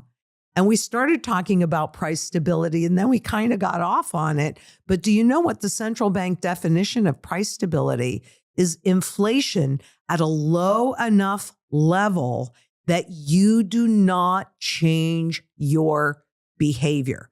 You don't ask for more money at work. You don't change what you're buying. You just take on more debt to sustain your standard of living. For them, that's price stability. And their job is to regulate the rate and speed of it. And have you noticed how many talking heads on TV are saying, well, that never happened before. And well, that's kind of unusual behavior. Oh my goodness, right? You've heard that. That's because we're at the end of this life cycle. And so the things that are happening now, like it was supposed to be stocks and bonds. Here's a great example, just to make it a little bit clearer, right? Stocks and bonds, Wall Street wanted you to think that stocks and bonds were diversified because when stocks were going up, bonds were going down and vice versa, right? However, that's not happening anymore. Today, they can move in tandem, and that's actually been started in 2002, and there's a whole bunch of things about that. But now they operate in tandem. Why? Because they're all dollars.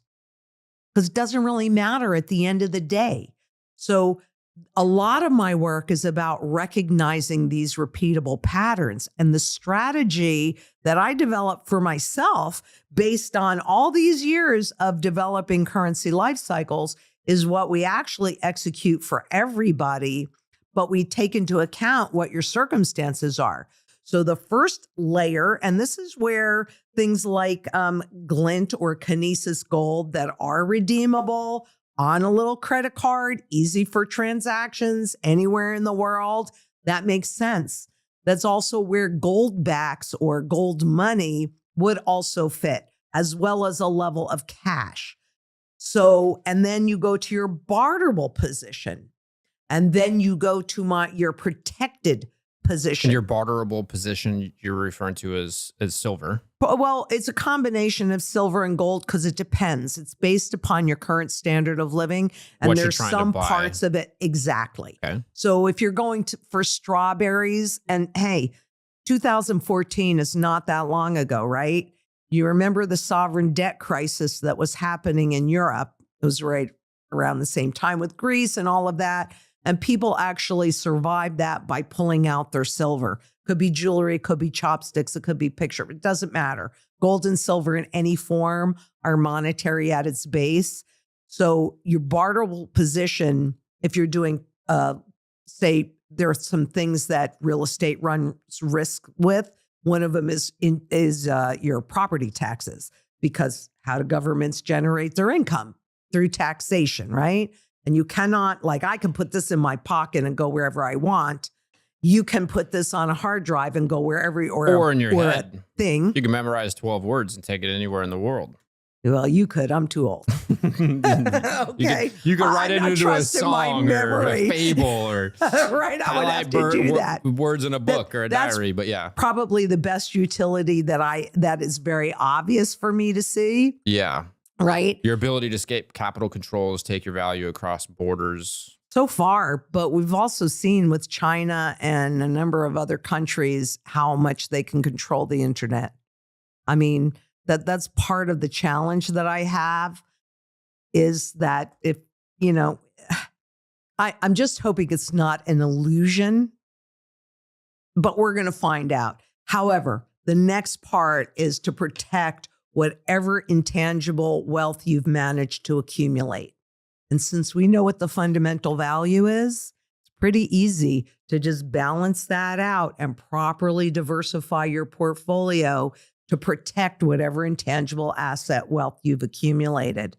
Beyond that, then you want to be in a position for growth. You don't own any real estate right now, but it's severely overvalued, intentionally severely overvalued. Gold is severely undervalued. That's going to flip-flop. And so historically, it's actually much better than what I'm about to say, but it's easier to just say it this way. Historically, 25 ounces of gold can buy an entire city block, buildings and all. So a big part of the strategy is to hold your purchasing power intact. And during this transition, and we'll see these patterns, these are very visible. It's what I try and teach in my work, is to recognize these patterns. So we'll know when to take some of the wealth out of the gold and convert it into those income producing assets that you cannot outlive. When I first became a stockbroker, nobody ever talked about outliving your retirement. Now you talk to a stockbroker, okay, you got enough money till you're 80. Well, what happens if you live past 80? And oh, by the way, can I leave something to my children and to my family? Can I leave a legacy?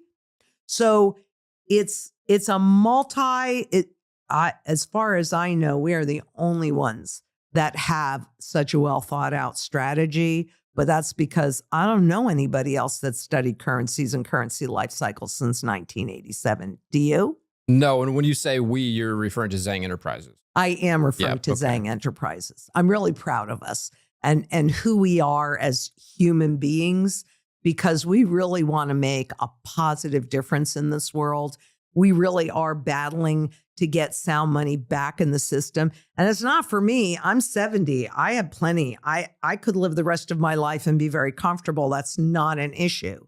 But I'm looking at everybody's children. I'm looking at the future, because the design that I see is taking us back to feudal times when, what does the World Economic Forum say? By 2030, you will own nothing and be happy. And one of the challenges that I've seen, because I'm so old, is the easier it is to spend money, the more money you spend. I mean, I came up before you could even go. I remember when you could first go to an ATM and pull cash out. Oh my God. You didn't have to talk to a teller. You didn't have, well, I remember that so well. And I can also remember overdrawing my account because it was so easy. Instead of just going into the bank and making sure what your balance was, blah, blah, blah. So everything is being transitioned to your phone. And with the tokenization that they are doing for all of your assets, we have to be aware so that we can make choices that actually put our best interest first. What a concept. What a concept. Because I can see the good in this stuff, but I can also see the flip side. Yeah, Can you see the flip side? I can. And wow, there's so much there. Have you ever wanted to start a business in the Bitcoin space? If so, then the Wolf Startup Accelerator could be for you. Wolf is the first startup accelerator dedicated exclusively to businesses developing in the Bitcoin Lightning Network. 4 times each year, Wolf brings teams from around the world to New York City to work with like-minded entrepreneurs, pushing the boundaries of what's possible with Bitcoin and Lightning. The program is designed to help early-stage companies achieve product-market fit, develop their brand, secure early-stage funding, and grow businesses that fuel the global adoption of Bitcoin. Go to wolfnyc.com to learn more or apply today. Again, that's Wolf, WOLF, NYC.com. Bitcoin custody is evolving. Both self-custody and single third-party custody come with significant risk and trade-offs. OnRamp is pioneering a new standard, multi-institution custody, which eliminates single points of failure, adding fault tolerance and redundancy to your setup. OnRamp secures your Bitcoin in a segregated cold storage multi-key vault guarded by 3 independent institutional-grade custodians, none of which have unilateral control over your keys. Your funds are fully auditable on-chain, cannot be rehypothecated, and can only move or be withdrawn at your explicit direction. Multi-institution custody removes the technical, mental, and physical burdens of private key management, providing unparalleled peace of mind for you and your loved ones. Bitcoin is money, and as the price continues to appreciate, OnRamp helps you seamlessly tap into financial services like trading, inheritance, insurance, loans, IRAs, and more, all without compromising on security or accessibility. Schedule a consultation with the OnRamp team to learn more at onrampbitcoin.com/breedlove. Again, that's onrampbitcoin.com/breedlove. I don't think of Bitcoin as a dollar derivative. I do think Bitcoin is the only thing that's digital that's outside of the system.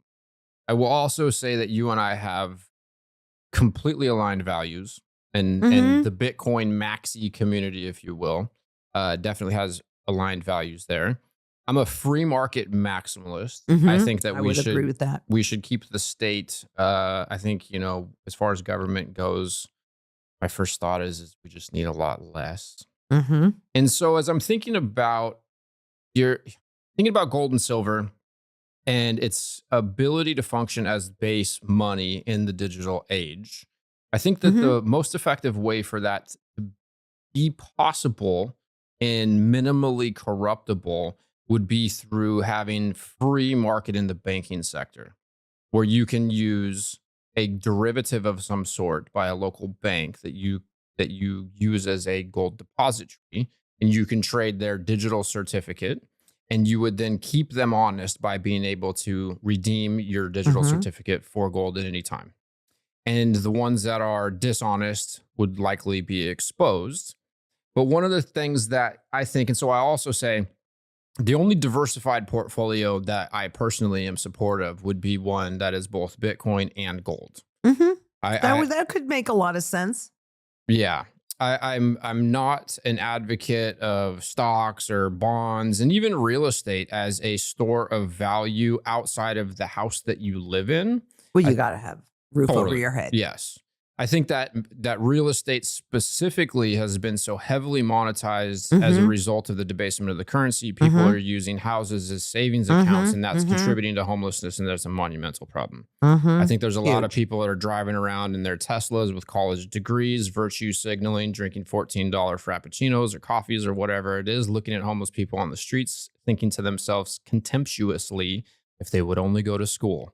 And it's but for the grace of God. Yeah. And then they go home, they do their thing. As the years go on, the value of their real estate portfolio increases in nominal terms. They can then leverage that real estate, that newfound equity, which isn't technically earned and may not even be there. It's just being valued in dollars. Is the real estate going up in value, or is that dollar you're measuring its value going down? Voila. Then you get to borrow against that equity. The current banking system needs to continue to debase the currency. So they're going to loan that individual some newfound currency. It's going to be some percentage of, if not all of it, it's going to be newly minted currency. They get to use that to go buy more real estate. It creates this feedback loop. That's the cancel-on effect. It's bifurcating our society and creating a have-not and have-yachts world. And it's extremely problematic. Now, unless, and this is me personally, I actually, and I'll admit this, just to give you an idea of my extreme thought process here. When the Saylor series hit, which was a conversation with Robert Breedlove and Michael Saylor, that was, I believe, 17 episodes. When I listened to that in 2021, I sold all of my gold and silver, and I put all of that value into Bitcoin. Because in that conversation, I concluded that it was highly probable that Bitcoin would not be corrupted and not go away. Prior to that, my understanding or thought process of Bitcoin was this is going to absolutely revolutionize and change the world. It's a checkmate on central banking, or and it's going to go up at a faster rate than everything else because its supply is going to be increasing at a slower rate than the supply of everything else, including gold. But the governments are going to shut it down. After listening to the Sailor series, I came to the conclusion that it's not probable that that's possible. And like you say, if you don't hold it, you don't own it. If you have your Bitcoin in self-custody and you use a hardware wallet that generates a public address and a private set of keys, and you have possession of those keys, the probability that somebody can steal that Bitcoin or debase that Bitcoin is extremely low, borderline impossible. And so my thought process is that it's more likely that we move into an era of more innovation, more abundance. We need digital commerce. We have a global economy where we're trading goods and services over borders. We need something that can move at hyper rates, which is why I took on that position. I think gold is personally very important to have in a apocalyptic situation, but personally being spiritual and thinking in terms of energy, vibration, and frequency, I stopped worrying about that so much. Now I'm definitely prudent and vigilant, and I have lead. I didn't get rid of my lead. I didn't get rid of my water, my freeze-dried food. You really gonna shoot somebody? No, but if the power grid goes down for weeks on end and somebody's trying to come in and hurt my family take my water and my freeze-dried food. So I didn't digitize every facet of my life, but I shared that because I think that there are a lot of people in the Bitcoin community, which is global and growing faster and faster every day, who think the same way. And so unless the internet were to be turned off and kept off, Bitcoin is not likely to go away.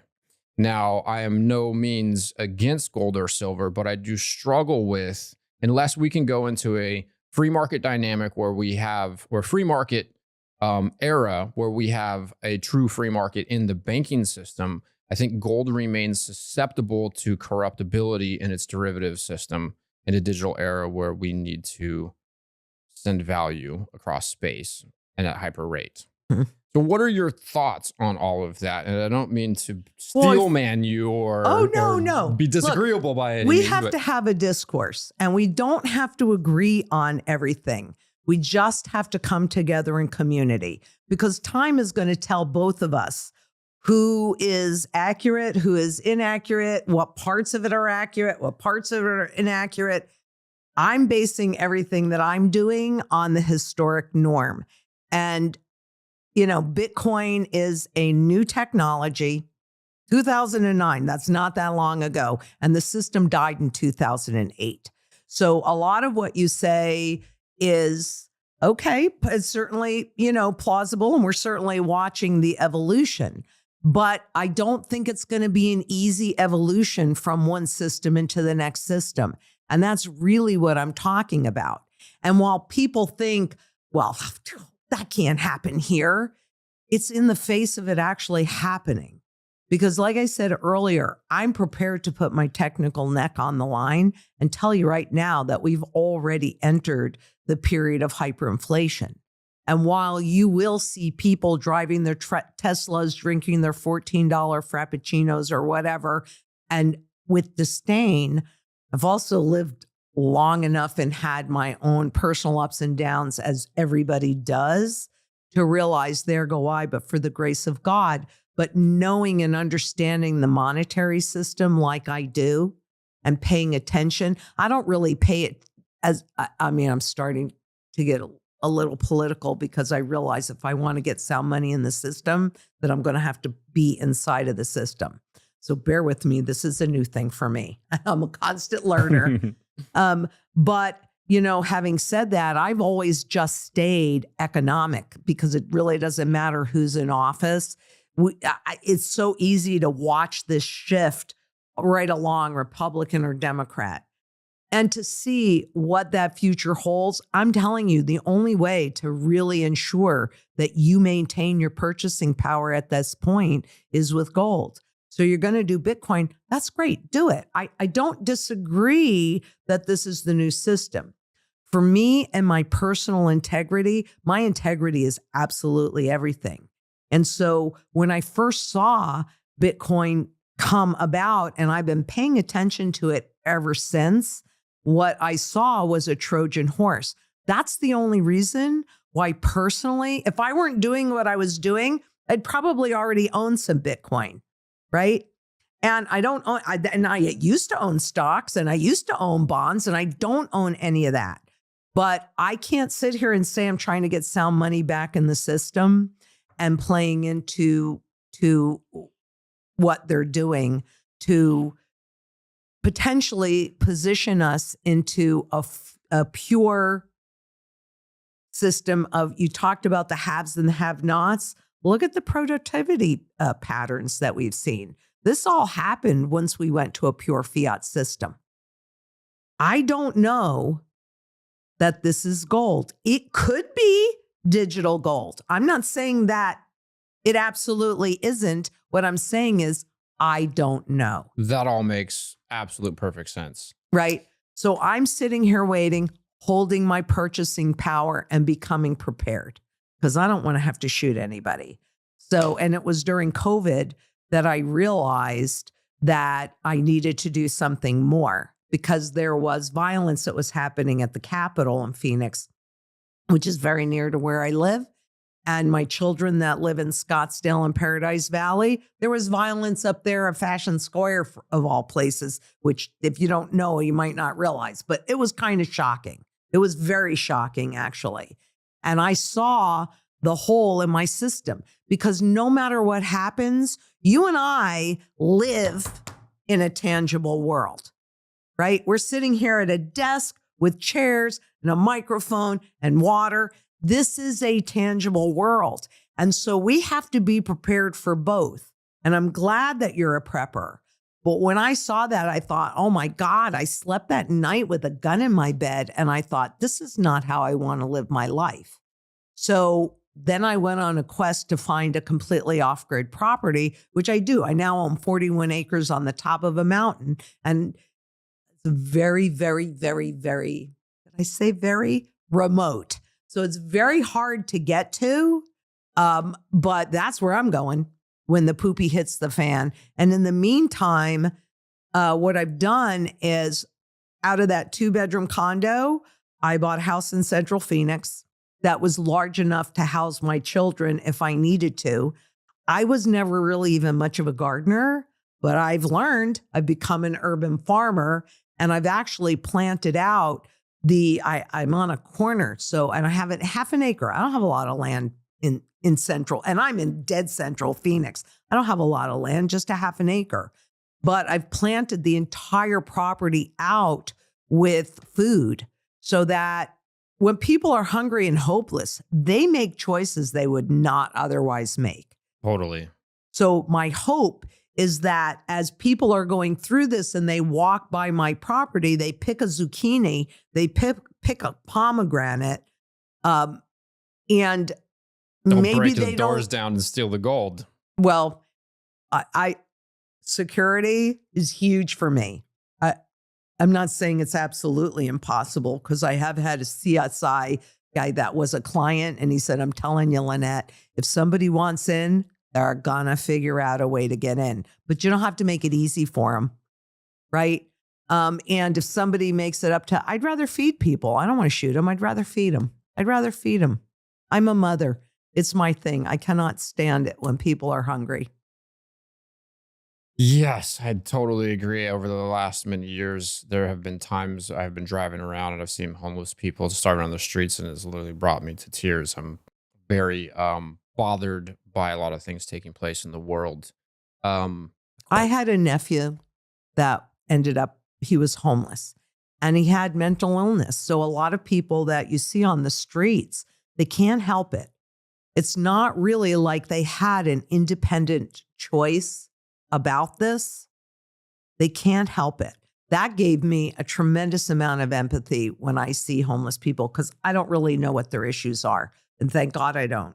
But that's why when you said something like that, I went, there go I, but for the grace of God, because we're just lucky, right?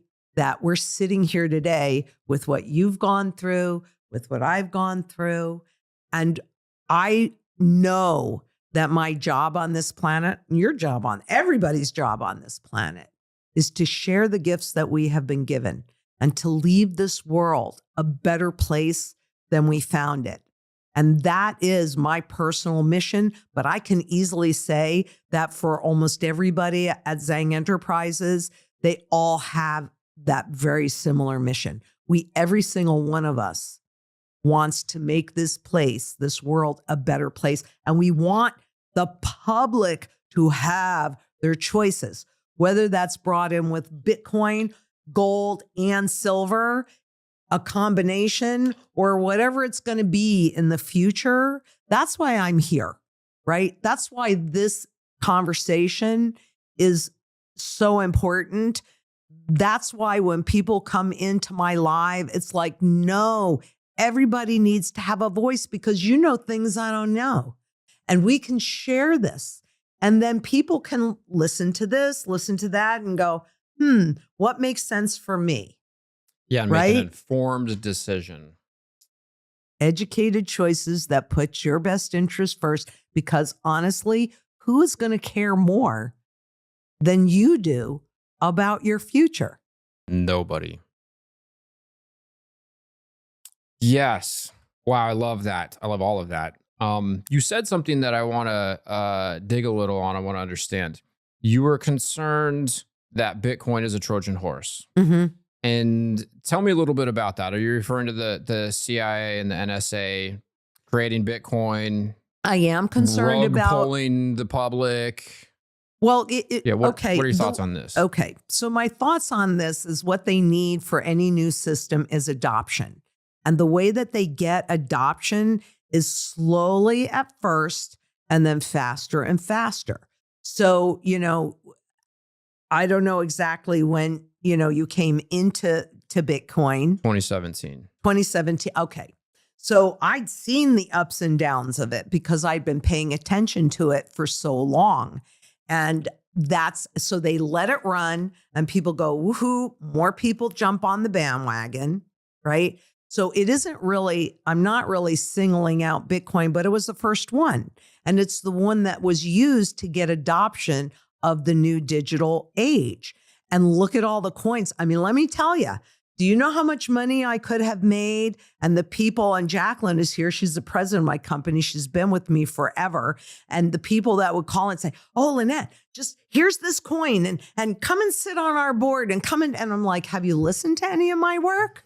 Right? I mean, I couldn't in good faith do something like that. But what I'm talking about is as a Trojan horse, it was used in allowing it to run without any limitations, is getting people to adopt. It's not just Bitcoin, but adopt the whole cryptocurrency ecosystem. I'm far more concerned about stable coins than I am about Bitcoin. Because, I'm with you on that. Okay. And I'm telling you right now, people don't realize this. The monetary system changed when they passed that Genius Act. I'm wondering whose genius we're talking about here. But to get adoption and to get people to marry the system, that's what this is about, and allowing it to run, because people that buy Bitcoin or cryptocurrencies, especially in the beginning, I don't know that it's as true today, but we have the same mindset. It's just like you were saying, we're aligned on a whole bunch of levels. So how much more money would have gone into gold? And it doesn't mean that it would be reflected in the price, because I can tell you for an absolute fact, 2009, before the central banks really got too heavily involved in derivative contracts, I was in the Bank for International Settlements that tracks global derivatives. And what I saw and counted, I didn't know print screen at that time, but what I saw and counted with my own eyes, for every 1 ounce of gold, there were 62,000 derivative ounces of gold. And that was 2009. Wow. Yeah. Do you think that has any impact on the visible price? Oh, this is what I also want to talk about, because it's so interesting. the beginning of this year in the US, most of the gold trading is just contracts. It's just a spot contract, whether it's 500 ounces or now the COMEX is taking it down to an ounce because in any Ponzi scheme, you have to keep new money coming in, period. And so what I was seeing with that is, oh God, I lost my train of thought. Shit. The derivatives, the manipulation of the spot price. Right. And they do that with both gold and silver because a rising gold price is an indication of a failing currency and a looming crisis. They want this to run because they want adoption. The higher it goes, the more people are watching, the longer they can sustain it, the more people adopt it. And it's kind of like, how do you catch a wild hog? Well, you put free food in the middle of a field and you wait. And the hogs come and they eat this free, easy food. And okay, everything's hunky-dory. Then you put up a fence. And at first, they'll stay away because this is unusual, right? Crypto winter. This is unusual. I don't know so much about it, but you keep putting that free food there. And after a few days, they don't see any change. So they come in and they start eating the food. And then you put up another side of that fence. And, maybe they're a little hesitant, but okay, that happened before. Nothing bad happened. Must be okay. And they come back for the free food. You put up a third side, same kind of thing. But hey, it's happened 2 other times and there's no big deal. So this must not be a big deal. Now you got all of the hogs in there eating all of this free food and boom, you put up that fourth side and you are done. And that's why you must be diversified. Yes. And that's why it's very important if you own Bitcoin to hold your private keys. And I think what you just described is potentially what's taking place with these ETFs. Because if you own a Bitcoin ETF, you don't actually own Bitcoin. You own a claim to Bitcoin, but you don't own the Bitcoin.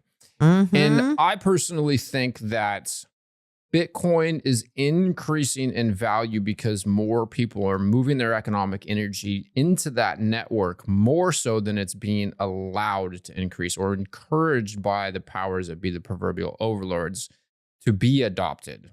I think initially there was... You think they don't want adoption? Did I mishear something? At this point, I think that they do. Yeah, with they the totally SBR do. And the ETFs. But I think originally that there was a pushback against Bitcoin. The China mining ban. I mean, there was a lot of things that happened there that were indicators to me that the government was adverse to this, but they can't stop it. And so if you have a free and open protocol with a decentralized ledger that cannot be corrupted, if that's true, then there is a game theory playing out where you have to adopt it or you're going to suffer if the world does. And it is seemingly a game theoretic shilling point, where it is the most logical place in the digital age to put your economic energy or your value if it cannot be corrupted, if it cannot be stolen, and it cannot be debased. One of my highest health priorities is keeping my brain in top shape. To take care of my brain power, I do many things, such as striving to read, write, exercise, and meditate daily. One of the latest tools in my brain power toolkit is MindLab Pro. MindLab Pro is a nootropic supplement that is scientifically proven to enhance your brain power. When I take MindLab Pro, my mind feels like it has a better grip on the world, my thinking is more lucid, and the articulation of my speech is radically improved. MindLab Pro has been tested in rigorous, double-blind, placebo-controlled human trials and has been proven to enhance brain power for users in every age group. MindLab Pro is an advanced formulation of 11 nootropic ingredients and is backed by research from over 1,400 human trials conducted over the past 32 years. So if you're looking to enhance your brain power, MindLab Pro is an excellent solution. Go to mindlabpro.com/breedlove to start enhancing your brain power today. Again, that's mindlabpro.com/breedlove. Knowing when to buy Bitcoin can feel complicated, and knowing how much to buy can be overwhelming, and getting started can be a headache, but it doesn't have to be. That's exactly why I recommend Coinbits, because it solves these major blockers and it's the easiest way to buy Bitcoin. With Coinbits' Round Ups feature, you can automatically convert your spare change into Bitcoin while you shop. For example, when you buy a coffee for $3.50, the extra 50 cents is rounded up and it goes straight into Bitcoin. Here's why that's a huge win for you, because you don't have to be a tech wizard or try to time the market just right with Bitcoin. With Coinbits Roundups, you simply set it, shop, and stack sats. And you can set this up in under 2 minutes. Just visit the website, connect your card, and boom, you're buying a little Bitcoin every time you spend money.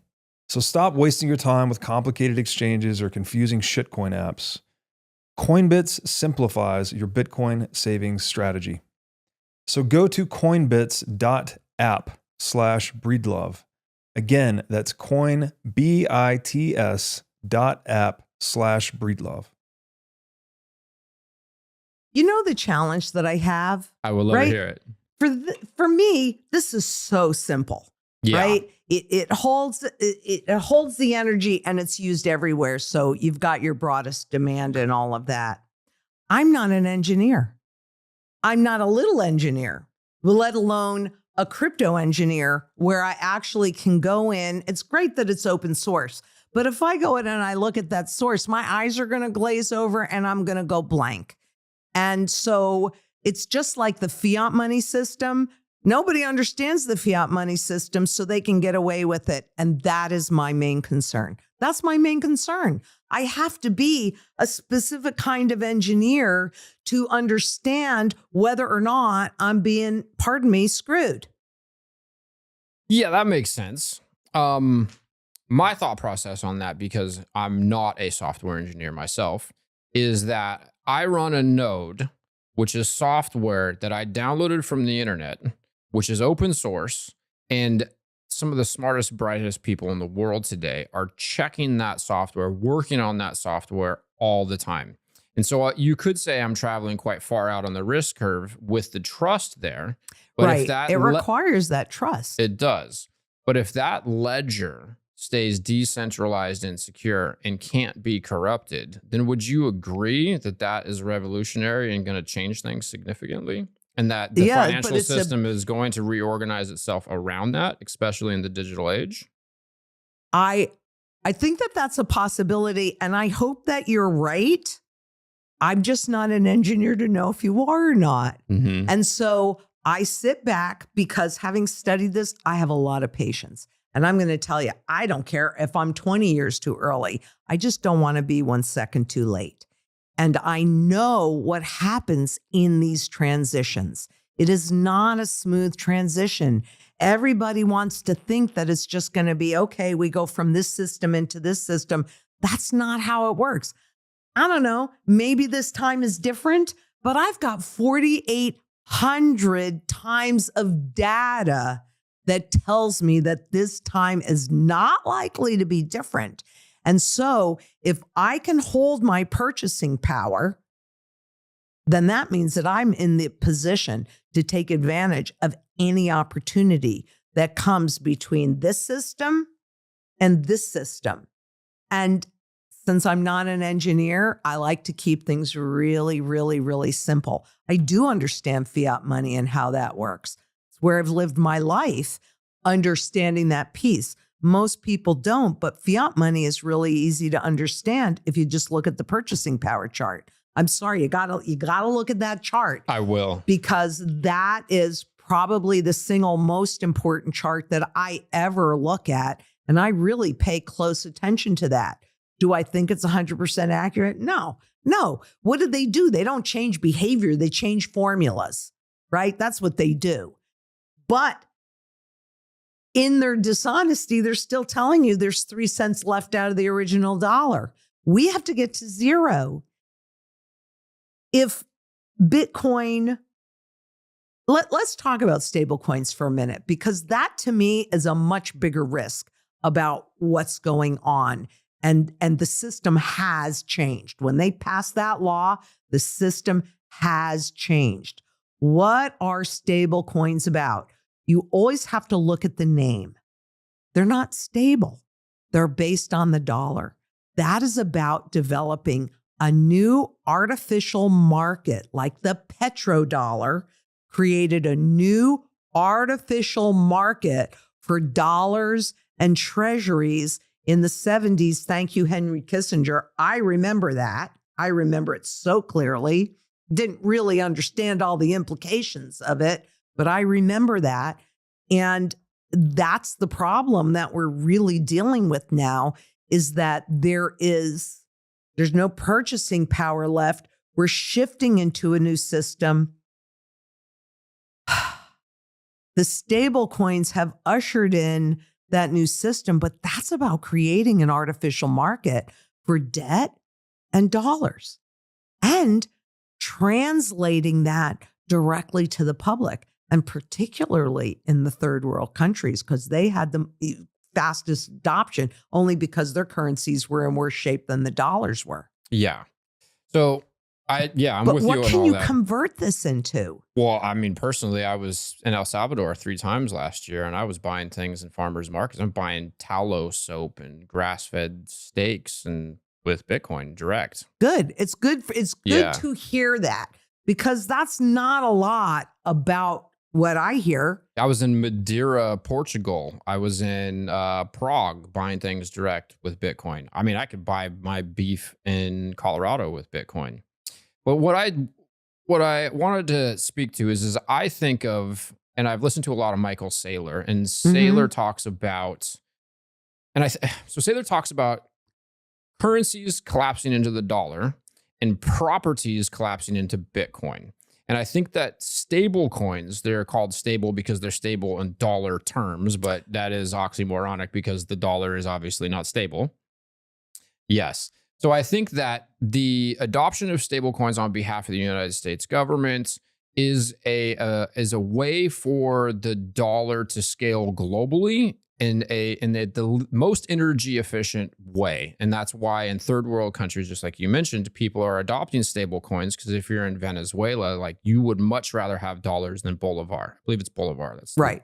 It is Bolivar. You'd much rather have dollars than Bolivar. And if you can get that on a smartphone, then that's a much more effective medium of exchange.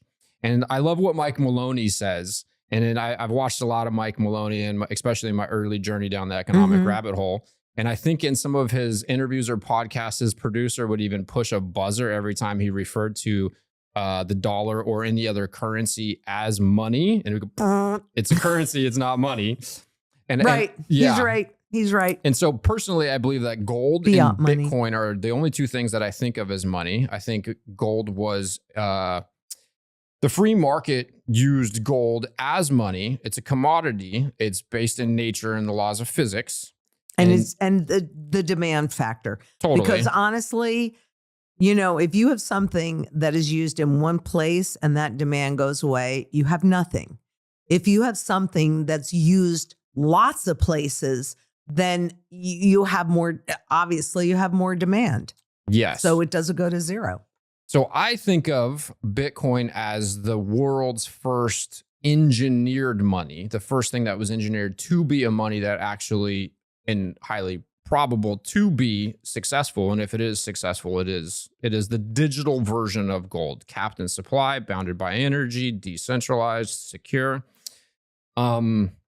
I lost my train of thought. We've covered so much, guys. This has been so fun. And I don't want it to be a debate by any means, but it is also but very, it's part of it. Fun. And the conversation is important to have. And I'm going to tell you, I'm going to like you at the end of this conversation. I don't feel any ill will or bad energy whatsoever. Right, exactly. But since I lost my train of thought, I will bring up something else that I do think about that I think is very powerful. I think that because of the physicality of property, gold, real estate, whatever, let's say gold specifically, historically, with physical property, if I want what you have, or some sociopath or bandit wants what you have, and they say, give me some, and you say no, they say, I want some of, I'm going to tax you. You're that's what governments do, right? Look at the tax on gold. Look, you can use Bitcoin, you can use cryptocurrencies, I think even broader than this now, to get a loan, right? They want adoption.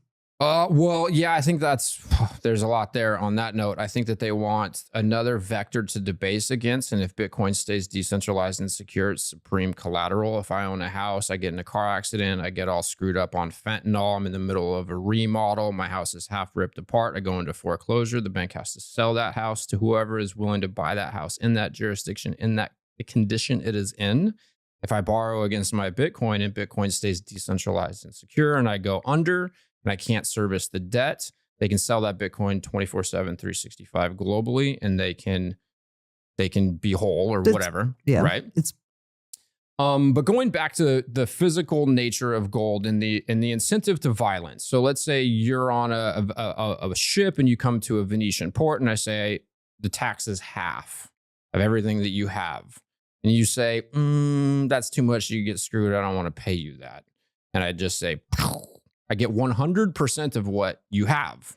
So the incentive is to violence. If I cross your border with an army and I could go into your Fort Knox, then I get all of your gold. So in some sense, a sociopath is incentivized to just kill you and take your stuff.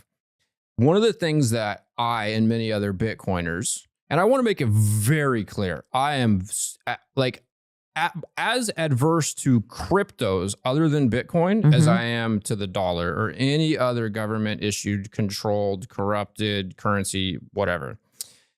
With Bitcoin, because it's informational and all I have to do to protect my Bitcoin or own my Bitcoin is have 12 words. If you kill me, you don't get my Bitcoin. So that inverts this incentive to violence to an incentive to peace and cooperation. And I think that that's a big deal. And I think in a good example. That would be a big, you know what? I really had not thought about that piece. I really don't worry too much about the violence because how many people have gold anymore, right? Well, you're also a very high vibrational person who's very positive, and to get a little spiritual and woo-woo, I think that we're creating our own reality. And we, I believe in the law of attraction in the sense that it's literally your vibrational frequency is being mirrored to you in the world around you. And maybe that's really crazy to say because there are a lot of people that would be considered to be innocent people who are suffering tremendously in the world that we live in today. Yeah. But at the very least, what I can say is if I think that way, at the very least, I feel better. Right. And that way I'm not constantly resonating with this disgusting feeling of always being scared and fearful and whatever. Right. Right. So El Salvador is an example that has a Bitcoin treasury. They don't have a gold treasury. And I've thought long and hard about Nayib Bukele and what he's doing and his loan with the IMF and his Bitcoin strategy. And it's quite fascinating in that sense that if a foreign army were to invade El Salvador, they don't get their money.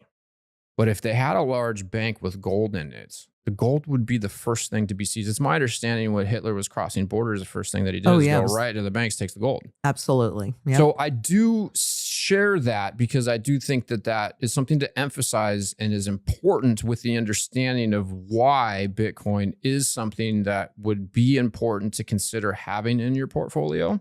I mean, even BlackRock and analysts today say that if you have no Bitcoin, you actually have more portfolio risk than if you have some small percentage, whatever that is, 1, 2, 5% or whatever that percentage is. So I would just encourage everybody to at least think about it and research it. And then I guess maybe the likelihood that you think Bitcoin will succeed or whatever that probability is could be a good marker for whatever percentage you wanted to allocate to your portfolio. Because if Bitcoin does succeed and it is truly decentralized and secure and it rips and you don't own any, you are missing out. Now, if you own gold, in my humble opinion, you're going to be the beneficiary of this transition that you speak to. And I want to know a little bit more about what you think that looks like, because you're a lot older and a lot wiser than I am. And you've thought about these things at a much deeper level and you have a lot more experience in financial markets than I ever will. So I just wanted to share that because there is this element, if Bitcoin stays decentralized and secure and you can't get it from somebody else unless they willingly give it up, then you are changing this incentive to violence to an incentive to peace. And you're almost, in some sense, forcing cooperation. I need to say something Go here ahead. because this is so interesting. And you don't even know how many people that truly believe in Bitcoin have talked to me over the years. And I would say to them, just tell me the utility. What? I mean, I think it's great that you can take a thumb drive and move around the You world. don't even I've need the always thumb felt drive. that. Or just You the actually, 12 words. you just need the 12 words. Yeah. But you brought up things, look, that This is you why I just wish did, Robert was here, right? but that but this is still fun. nobody has said before. Mhm. And, and it makes me ponder it. I'm like, I hadn't really thought about that. So yes, I have a lot of background and experience, but this is why I love to do this, because I learn something from everybody. And then I digest it. I think about it. I say, okay, where does this fit? Does it fit? Yes, no, maybe, how and where. But it brings up a good point. I'm not really worried about violence, because who's going to think that you're sitting with gold? And I can't really keep anything at my house because I'm just too visible. Whereas before I did, because if you don't hold it, you don't own it. And it really is that simple. I've looked at the legal string and it's quite obvious. It's not the perception that people have. So I'd like to look at that a little bit more, because I know that that's absolutely true with any stocks, bonds, ETFs, all that garbage. All you do is own a promise. It's all counterparty risk.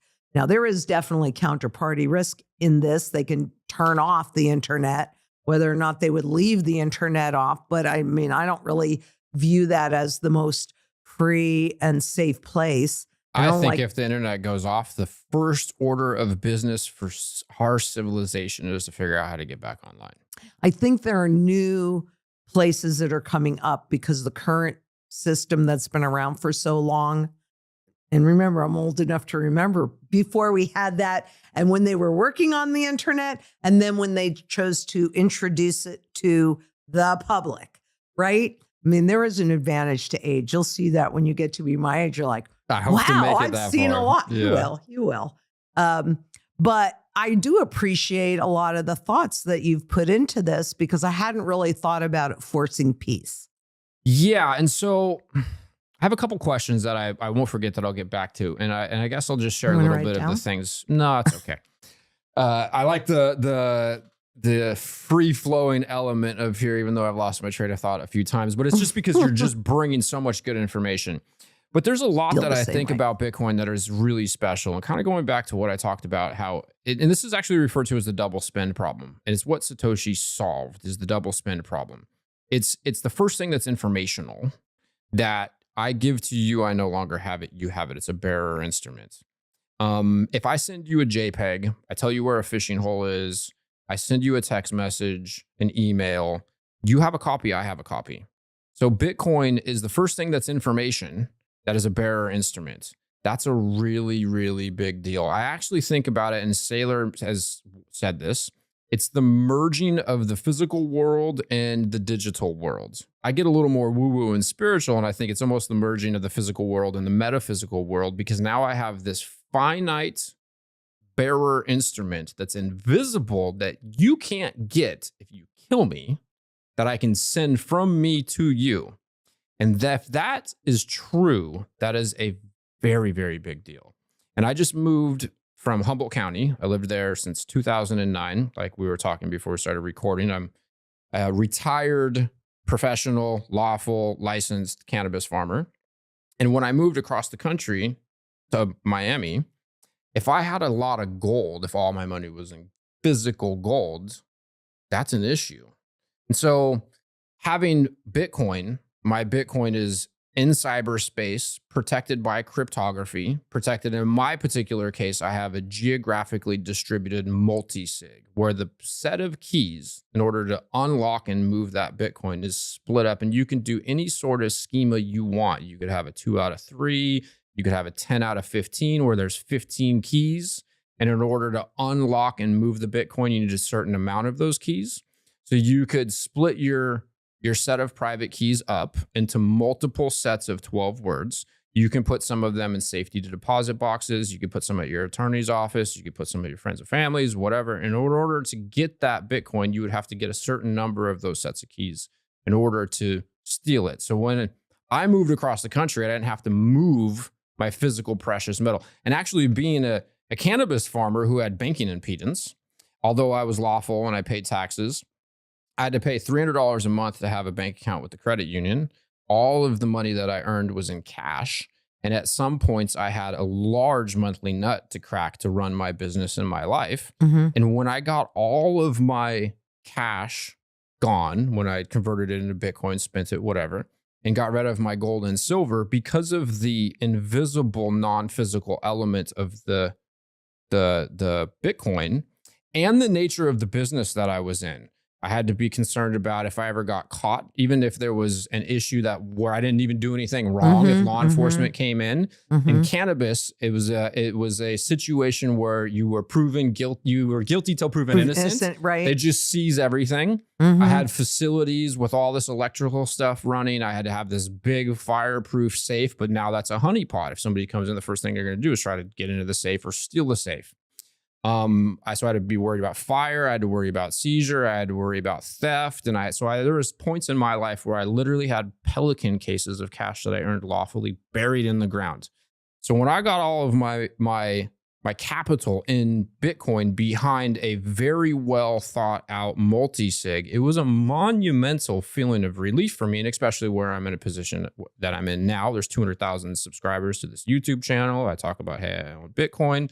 You know, personally, as being a gold and silver advocate, that you can't just have gold and silver at your house. Right. Some very sophisticated computer hackers could probably figure out how to find your address if they Google it online. And it's who it is. Do we have any private? I mean, seriously. Totally. Yeah. So that is something that is very powerful about the Bitcoin value proposition. I agree with that, except that everything is always sold as convenience, and frequently that convenience can turn around and bite you in the butt. That just goes back to diversification because, which I'm not arguing against. Right. But I will say the only people who are selling Bitcoin are the people who have Bitcoin. I don't think that that's government agencies promoting it, at least up until this point, now that we have BlackRock and the ETFs and, the SBR. But before that, this was a free market emergence where Satoshi created this protocol, released the code into cyberspace. He put it onto a discussion talk forum. Other cryptographers and computer scientists willingly interacted with the protocol. He created this thing that's almost, in some sense, it's considered to be like a freedom virus, or a vortex of incentives, where people willingly interacted with this thing. There wasn't a pre-mine. There wasn't a group of individuals like Brad Garlinghouse and, promoting their XRP. It was a protocol created by an anonymous individual that put it into cyberspace. He said it existed, and then other people interacted with it. They started to run the hashing algorithm. They started to run the nodes. And as a result, they were the recipients of newly minted coins. So in some sense, this is a free and open, or quite literally a free and open protocol that is paying people in its token to interact with it. And if it's unstoppable, then it is a game theoretic Schelling point. If it's finite in supply, it cannot be debased, cannot be seized, cannot be corrupted, then that means it's probable and logical to think that the world reorganizes itself financially around Bitcoin as the base layer money. And at least that's the best I can do to distill down the value proposition and the thesis of Bitcoin and the Bitcoin maximalist who would say that Bitcoin is going to become the world's money. It can scale in layers like gold did. But with how lightning. can it scale? If there's a finite amount of it, then it's just in the nominal price of it creates that scalability, right? It can scale because it's infinitely divisible. So one Bitcoin is 100 million Satoshis. That subunit is referred to as a sat. And if it got to the point where the world was using Bitcoin, and I personally think that that's probable, and a cup of coffee cost 1 Satoshi, or let's say the Bitcoin is, let's say tomorrow we wake up, it's $100 million a coin. then that means one Satoshi is worth $1. And you would now have an issue with making change, right? Like if you go buy a cup of coffee that's 80 cents, well, in today's world, it's $5. But you know what? What you just said is another red flag for me, because with dollars, you have basically a 0.00, right? So you have 1.00. This is where it's very counterintuitive and so inverse. This is like, it almost breaks the brain. Well, it does. And so when you look at the system, the current system, designed around inflation, right? They can get rid of it. That's why they need to get rid of dollars, really, because they have limitations to how far they can go or how far past they can go. That period 0.00. You go out a little bit, but when you're at the store, they're getting rid of the penny, et cetera. Right. Whereas with the digital currencies, to your point, infinite. So why wouldn't they then be able to steal our wealth, since I am not an engineer, slow enough that I don't notice it? And well, this is where it's counterintuitive because it's deflationary, not inflationary. And so if the purchasing power... But there's only one way to fight inflation, and that's with deflation, and only one way to fight deflation, and that's with inflation. I'm not fully wrapping my mind around what you just said, but I will complete the thought though, just so we can move forward. If we end up in an era where a cup of coffee or a bag of groceries is one Satoshi, which is 1/100 millionth of a Bitcoin. That's why you can buy $1 worth of Bitcoin. It's going to be like 0.00000 whatever. Then you can have a backwards compatible software update, which the world would freely, people who are running the software, in some sense, this is actually the only truly democratic system that we have. It's global. You could then now create a backwards compatible software update where one Bitcoin becomes a billion Satoshis. So you can, so 21 million coins is enough for infinite people forever, because you can continue to infinitely subdivide one Bitcoin. So a lot of people think that Bitcoin can't work because there's not enough Bitcoin for the global economy. They say the same thing about gold. Yeah. So let's say over the next 10 years, gold becomes worth, just, I don't know, hypothetically speaking, $100 million. Then you're shaving gold shavings off if you're in a physical time to like buy something from a farmer's market, which is my understanding why you would need that bimetal standard where you would use another metal. You do. You're not going to take gold to the grocery store, although gold flakes, because you know you can do it super thin. And in Venezuela, I mean, they would price things in gold, silver, or dollars or what have you. But with that said, that's why I personally think it's important, and Satoshi famously said this, you might want to have some in case it catches on. So I just want to emphasize those things to highlight the fact that I really agree with the diversification in the sense that you should probably have some Bitcoin in addition to the gold and silver. So there's a very special place called the Farm at Okefenokee. It's a 1,000-acre regenerative farm community about 45 minutes northwest of Jacksonville, Florida. The farm is a completely off-grid community. It has total food, water, and energy independence. Everything on the farm is 100% organic, and it even features wild boar and bear hunting. The farm at Okefenokee is right next to the Okefenokee National Wildlife Refuge, where you can do camping and canoeing tours. So if you're like me and you're interested in the self-sovereign lifestyle, then you can get your own lot on the farm at Okefenokee if you tell them that I sent you. Once you get a lot, you can build one of 3 custom cabin options. So if you value freedom, self-sovereignty, and living in touch with nature, then join me and my family. We have lot number 21, and we're going to be building a cabin there starting December 2025. To learn more about the farm at Okefenokee, go to okefarm.com and make sure to tell them that I sent you. If you're a Bitcoiner, you need the Orange Pill app. It's where you can connect with other sovereign individuals locally and globally. It's great for when you travel, to meet local Bitcoiners, to go to Bitcoin meetups, and to find local merchants that accept sats. No distractions, no noise, just real Bitcoiners. So download the Orange Pill app today and find your local Bitcoin tribe. With your knowledge of monetary history and hyperinflation and currency collapses, what do you think the transition that we're going through looks like?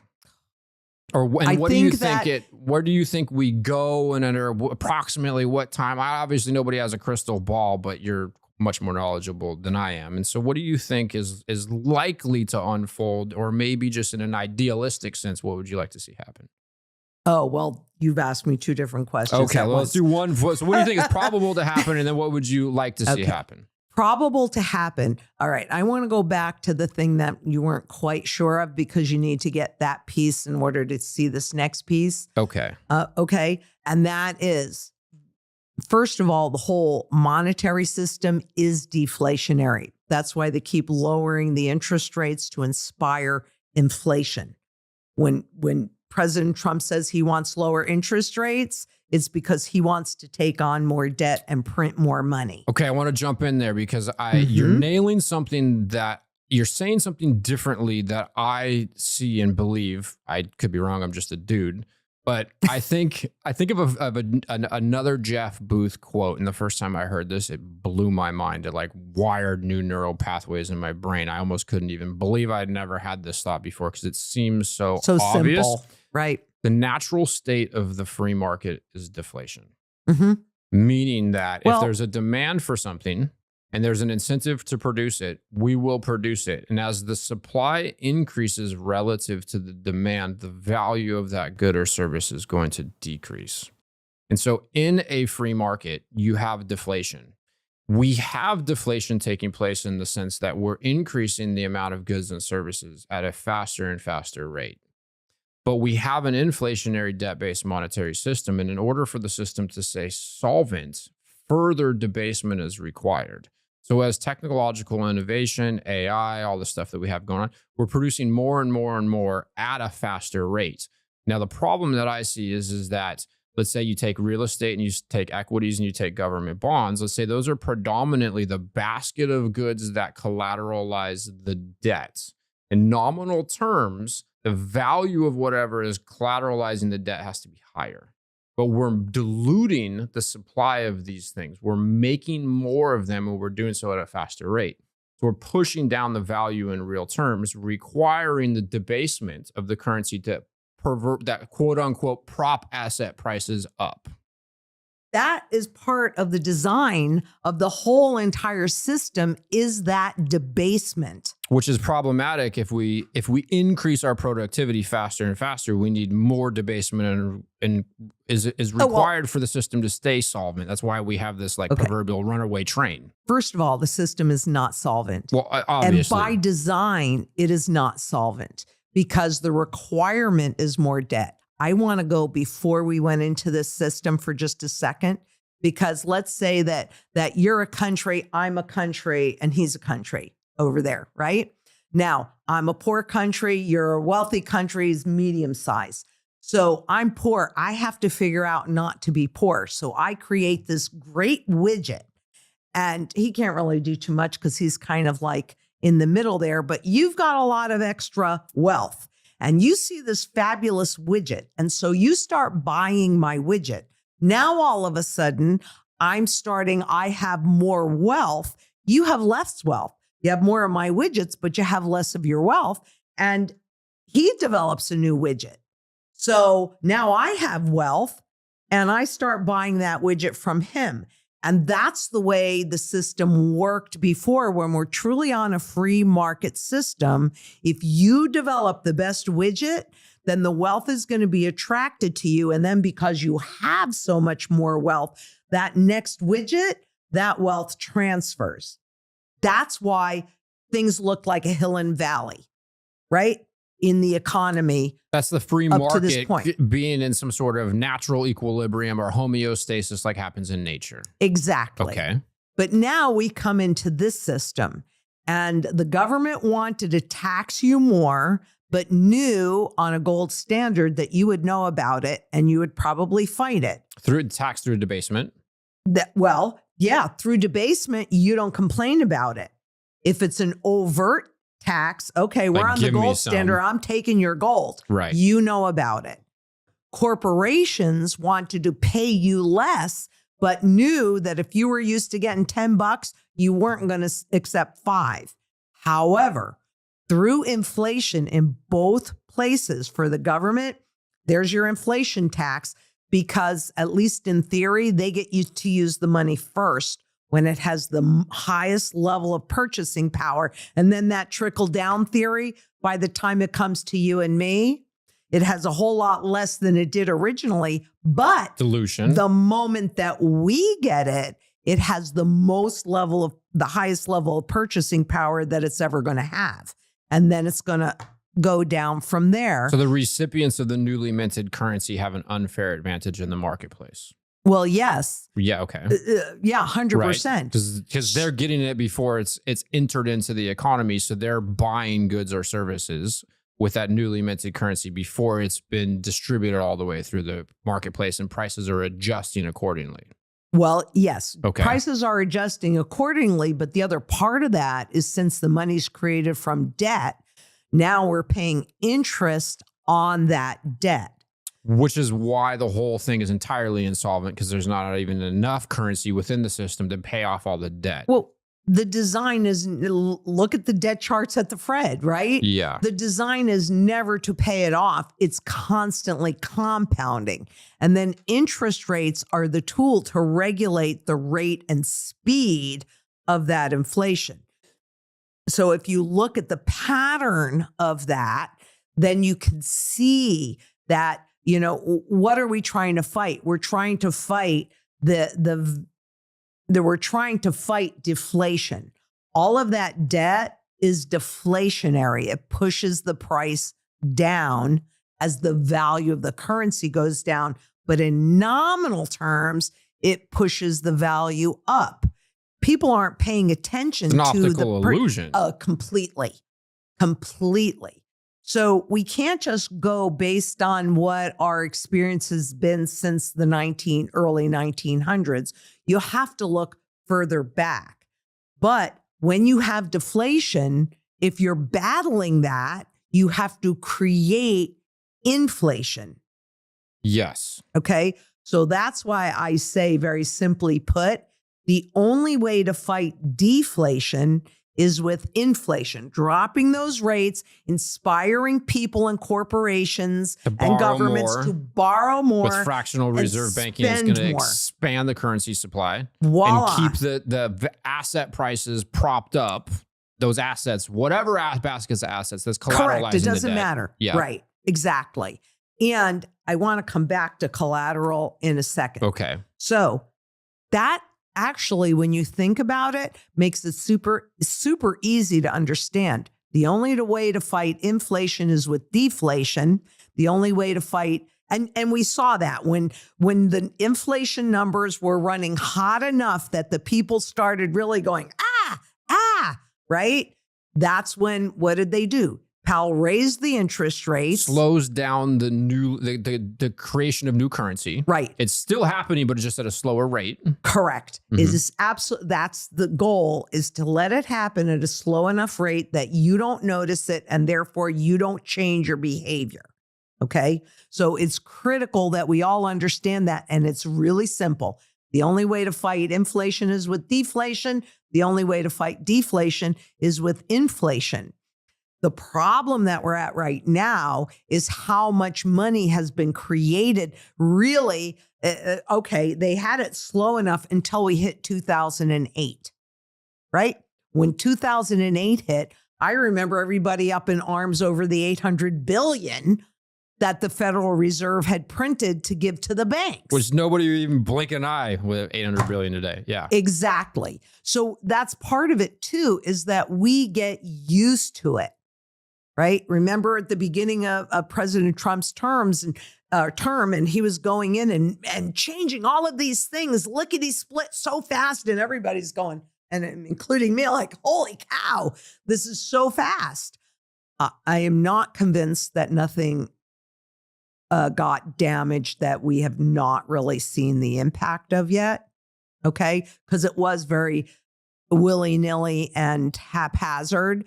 It's a system. While I 100% agree with smaller government and I want them less in my business, I think you still need to be a surgeon in the choices. You can't just flip the light switch off. Get rid of the government. Couldn't happen. Yeah. You'd have Mad Max apocalyptic situation. It'd be bad. And I don't know, when you ask me what's coming up, I don't know that we won't have that. Okay. Because that is actually what's happening. And as a stockbroker in the 1980s, all the talk was about globalization. Because I remember when we did manufacture stuff here in the US, right? But it was all about globalization because the corporations could go elsewhere, particularly China, right? And peg the Chinese yuan to the US dollar. Corporations knew how much profit they were going to be making. And of course, labor was a lot cheaper in China than it was in the US. So the manufacturing flowed there. We saw the problems with the supply chain in 2020 during the COVID era. And now we're de-globalizing everywhere but financial. This is not going to be an easy transition. You cannot just flip a switch from one to the other. Is it necessary? I can remember as a young stockbroker with all of this with all the globalization talk going, I can see a few problems with this. I mean, I used to go to the garment district in New York and buy clothes. It was a great place to do it. That was outside of Paris. That was the fashion capital of the world, right? My boyfriend's father worked in the garment district. I wish I still had that lamb coat that I bought there because it was a great coat, but they shipped all the jobs away. Now they're bringing them back, which I think is a very good thing. I agree. I think we really need to have that for a lot of reasons, but it isn't an easy transition. And that's really my point. So since the only way to fight deflation is with inflation, and the only difference between inflation and hyperinflation is the speed of that inflation, and the only thing that really keeps that level under control is the confidence of the public in the system. When we get our next bout of very rapid inflation that is so obvious to the people because they are stretched just about as thin as they can make it. When you see people having to put it on 4 payments to feed their family, that's a huge problem. Yeah, every time I buy something online, it's like, oh, do you want to pay this in 4 payments? I'm like, what? I'm buying 2 t-shirts. What do you mean, do I want to finance it? This is crazy. But you're talking about t-shirts. I'm talking about food. Yeah. Right? I mean, that is, you can live without t-shirts. You can't live without food. So that is definitely an indication of where we are in this trend cycle. And I go back to the confidence. If I'm only looking at one thing, okay, I'm going to look at that consumer confidence and the public confidence and the inflation expectations. Because when those plummet and we break the support level that they're sitting on now, okay, the most likely next outcome is for a rapid loss in that confidence. That then pushes us into a hyperinflationary depression. And that's what I see coming in the future. And that's why local community is critical. Because Totally I've had agree. the time to make sure that I have surety in food, water, energy, security, barterability, wealth preservation, community, and shelter. I've done that, but I've been working on that piece hard since 2008.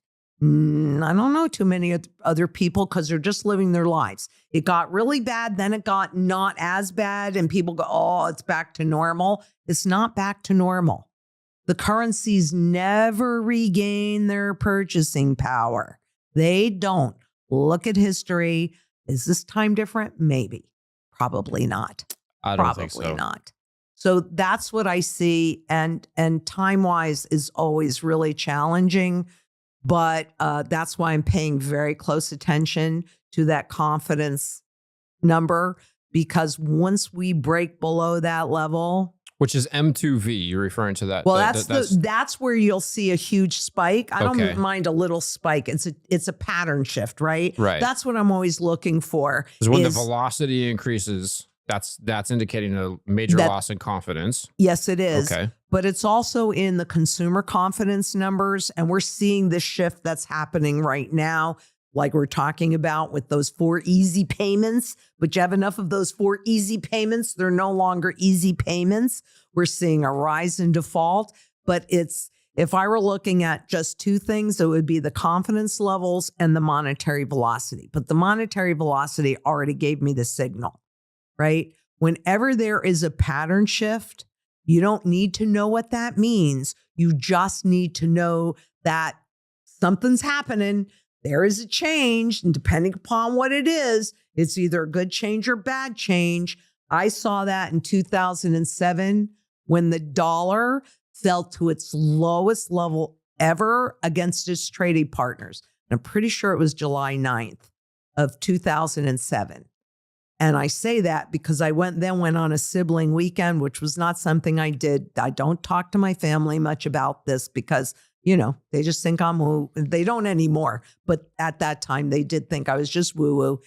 And because I was with them, I said to them, you know what? And I was really freaked out. I didn't even want to go on this thing because it had just happened.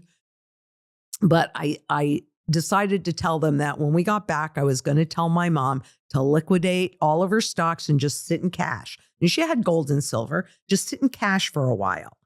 And so I told them, and they're like, oh, you're just a doom and gloomer. Oh, the economy's the best it's ever been. And we're hearing a lot of that now. Oh, this is going to make the economy really strong again. You cannot have a strong economy with a weak currency.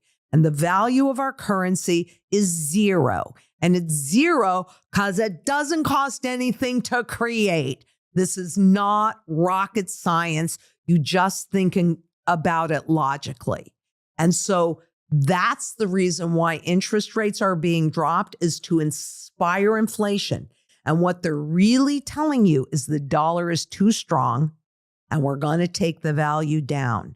But what happens when we get to 0? That's my eternal question. What happens when we have get to transition to 0? into something else. Yeah. Voila. Mhm. Voila. And it could be that Bitcoin does end up being the new monetary system. But I'm going to tell you, in terms of dollars, it'll be a heck of a lot cheaper than it is right now, even presuming it survives it, because I know that's the direction that we're going. I'm not in denial about any of this. I just don't think it's going to be a smooth transition. Yes, I share that concern. I definitely do. And that's the point of the gold and the silver and having the whole strategy in place. That really is. And the layered approach where, we're taking into account all of this stuff. So even digital gold makes sense. The gold backs makes sense. Having cash that is going to 0 makes sense. Having your barterable gold and silver makes sense because things get very, very local for a while. They truly do. Yeah. So radical self-responsibility, self-sovereignty, communities, you got to be vigilant. Everything. You need to be prepared. And you need to bring different skills and talents and what you have. So it's not just, it's really, I have certain skills and talents. You have certain skills and talents. What we're doing today is bringing those different things together for a minute and learning from each other and helping each other and supporting each other. And that's what a community does. So maybe I have a garden so I can, I tell this story. She denies it, but I'm going to tell you right now, this is 100% true. She's laughing. The whole world knows about this. I was at a gas station. I remember the exact day and moment. And this is 2020, right? When you couldn't get toilet paper. And she called me up, and yes, you were freaked out. She was completely freaked out. Oh my God, I need toilet paper. I can't get toilet paper. I said, don't worry. I got plenty of toilet paper. I can help you out. That's part of being in the community, that you share with each other, right? You share whatever gifts that you have, because that woman has more talent. She's the president of the company. Jacqueline Dawson, for anybody that really wants to know it.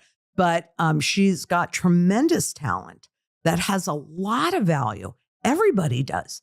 Every single person has something fabulous and wonderful that they bring to this planet. So for me, that's what community is about. I'm getting chills. But for me, that's what community is about. You bring what you have, whatever that is. This is a fabulous time to learn new skills. I could actually even lay irrigation if I needed to. Do I want to? No. You can go on YouTube and learn anything you want. It's a beautiful time in that sense. Exactly. But the importance of community, local, cannot be stressed enough. And the community on a global basis, we come together. One person, what can I do? I'm one person. But together, we can do anything. And that would be even getting Bitcoin in the system right alongside gold and silver, right? Well, I would say we don't want Bitcoin in the system.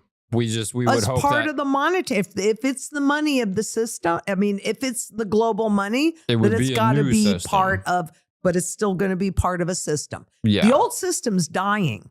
Yes. I'm not saying you put this in and now magically everything is okay. That's why I'm saying this is not going to be an easy transition.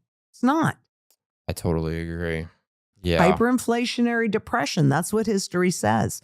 With 80% on average, 80% of the population ends up in abject poverty. I didn't say 100% though. Yeah, it looks like we are moving that direction. If we have one spending bill, I don't know if I'm correct about this, but it's my understanding that we're likely to get 2 more this year. What does seem evidently clear is that they are going to print like crazy. They have to. The one spending bill is supposed to add, and I love this because they always go over 10 years, but who looks out 10 years, right? 3.2 trillion plus all the not raising the taxes, which I benefit from. So, but you can't just look in the mirror and go, it's all about me. It doesn't matter as long as I'm okay. And that's what a lot of, unfortunately, divide and conquer. That's what a lot of people do. As long as I'm okay, I'm jumping on this bandwagon. And I think we have to look in the mirror and go, oh, this is a much bigger battle than that. This is a battle for our future, and even though I think I'm going to be here another 30 years, I'm done after that, but my kids aren't. We're only individually okay in the truest sense if everybody else is okay. Voila. We need each other. Very well said. Yeah, I think there, in some sense there is a they, but really it's just us. We're just a bunch of humans sharing this reality together, and we need to figure out how to get along, and we need to figure out how to get to the other side of this with as little damage as possible. And we allow those that are in power, that 1%, we 99% allow that 1% to control us. Let's not do that. And unfortunately, most people do so unknowingly, which is one of the things I love so much about your work and what you're doing. And on that note, we've been going for quite some time. Yeah. So any final thoughts? Where can people find you? You have Zhang Enterprises. You're helping educate people on YouTube. I was looking at your YouTube channel to just prolific. You're on Twitter. So yeah, where can people find you? Everywhere. Last pieces of advice. Well, we could go on for so long, but we could, and we'll have to continue this again. I would love to. But I would say stop procrastinating. For those people that have just, their life seems okay right now, and so they just kind of stay on hold and wait and see what's happened. History is a great guide for what the next most likely outcome is.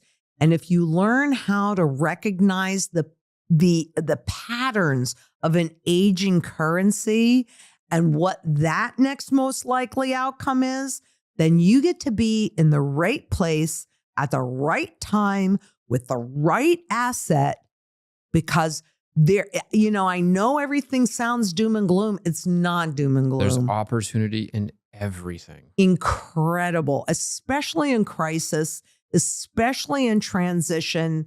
And I gotta say this because historically, really, what gold and silver and the importance of having that in your portfolio is that when one system dies, another one is born, and this is your bridge, proven bridge. It's unchanged. Exactly. From one system to the other.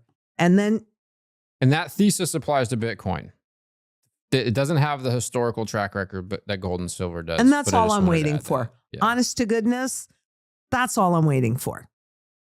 And Yes. I hope that you're right, because we don't want to go backwards. We want to go forward, but we want to do it on a very solid foundation. And we've got some testing here. I wish that it could hold energy to be used over and over and over again. But just keep in mind, gold and silver has the broadest base of buyer. We are in a war.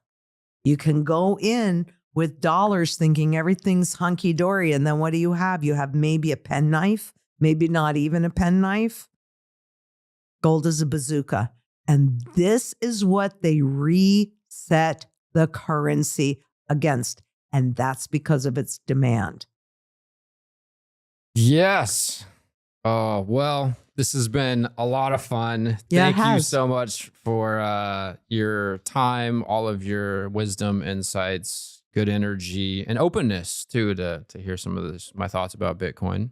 Absolutely. I mean, I love this because I've learned a lot from you and things that I'm going to think about and digest and see.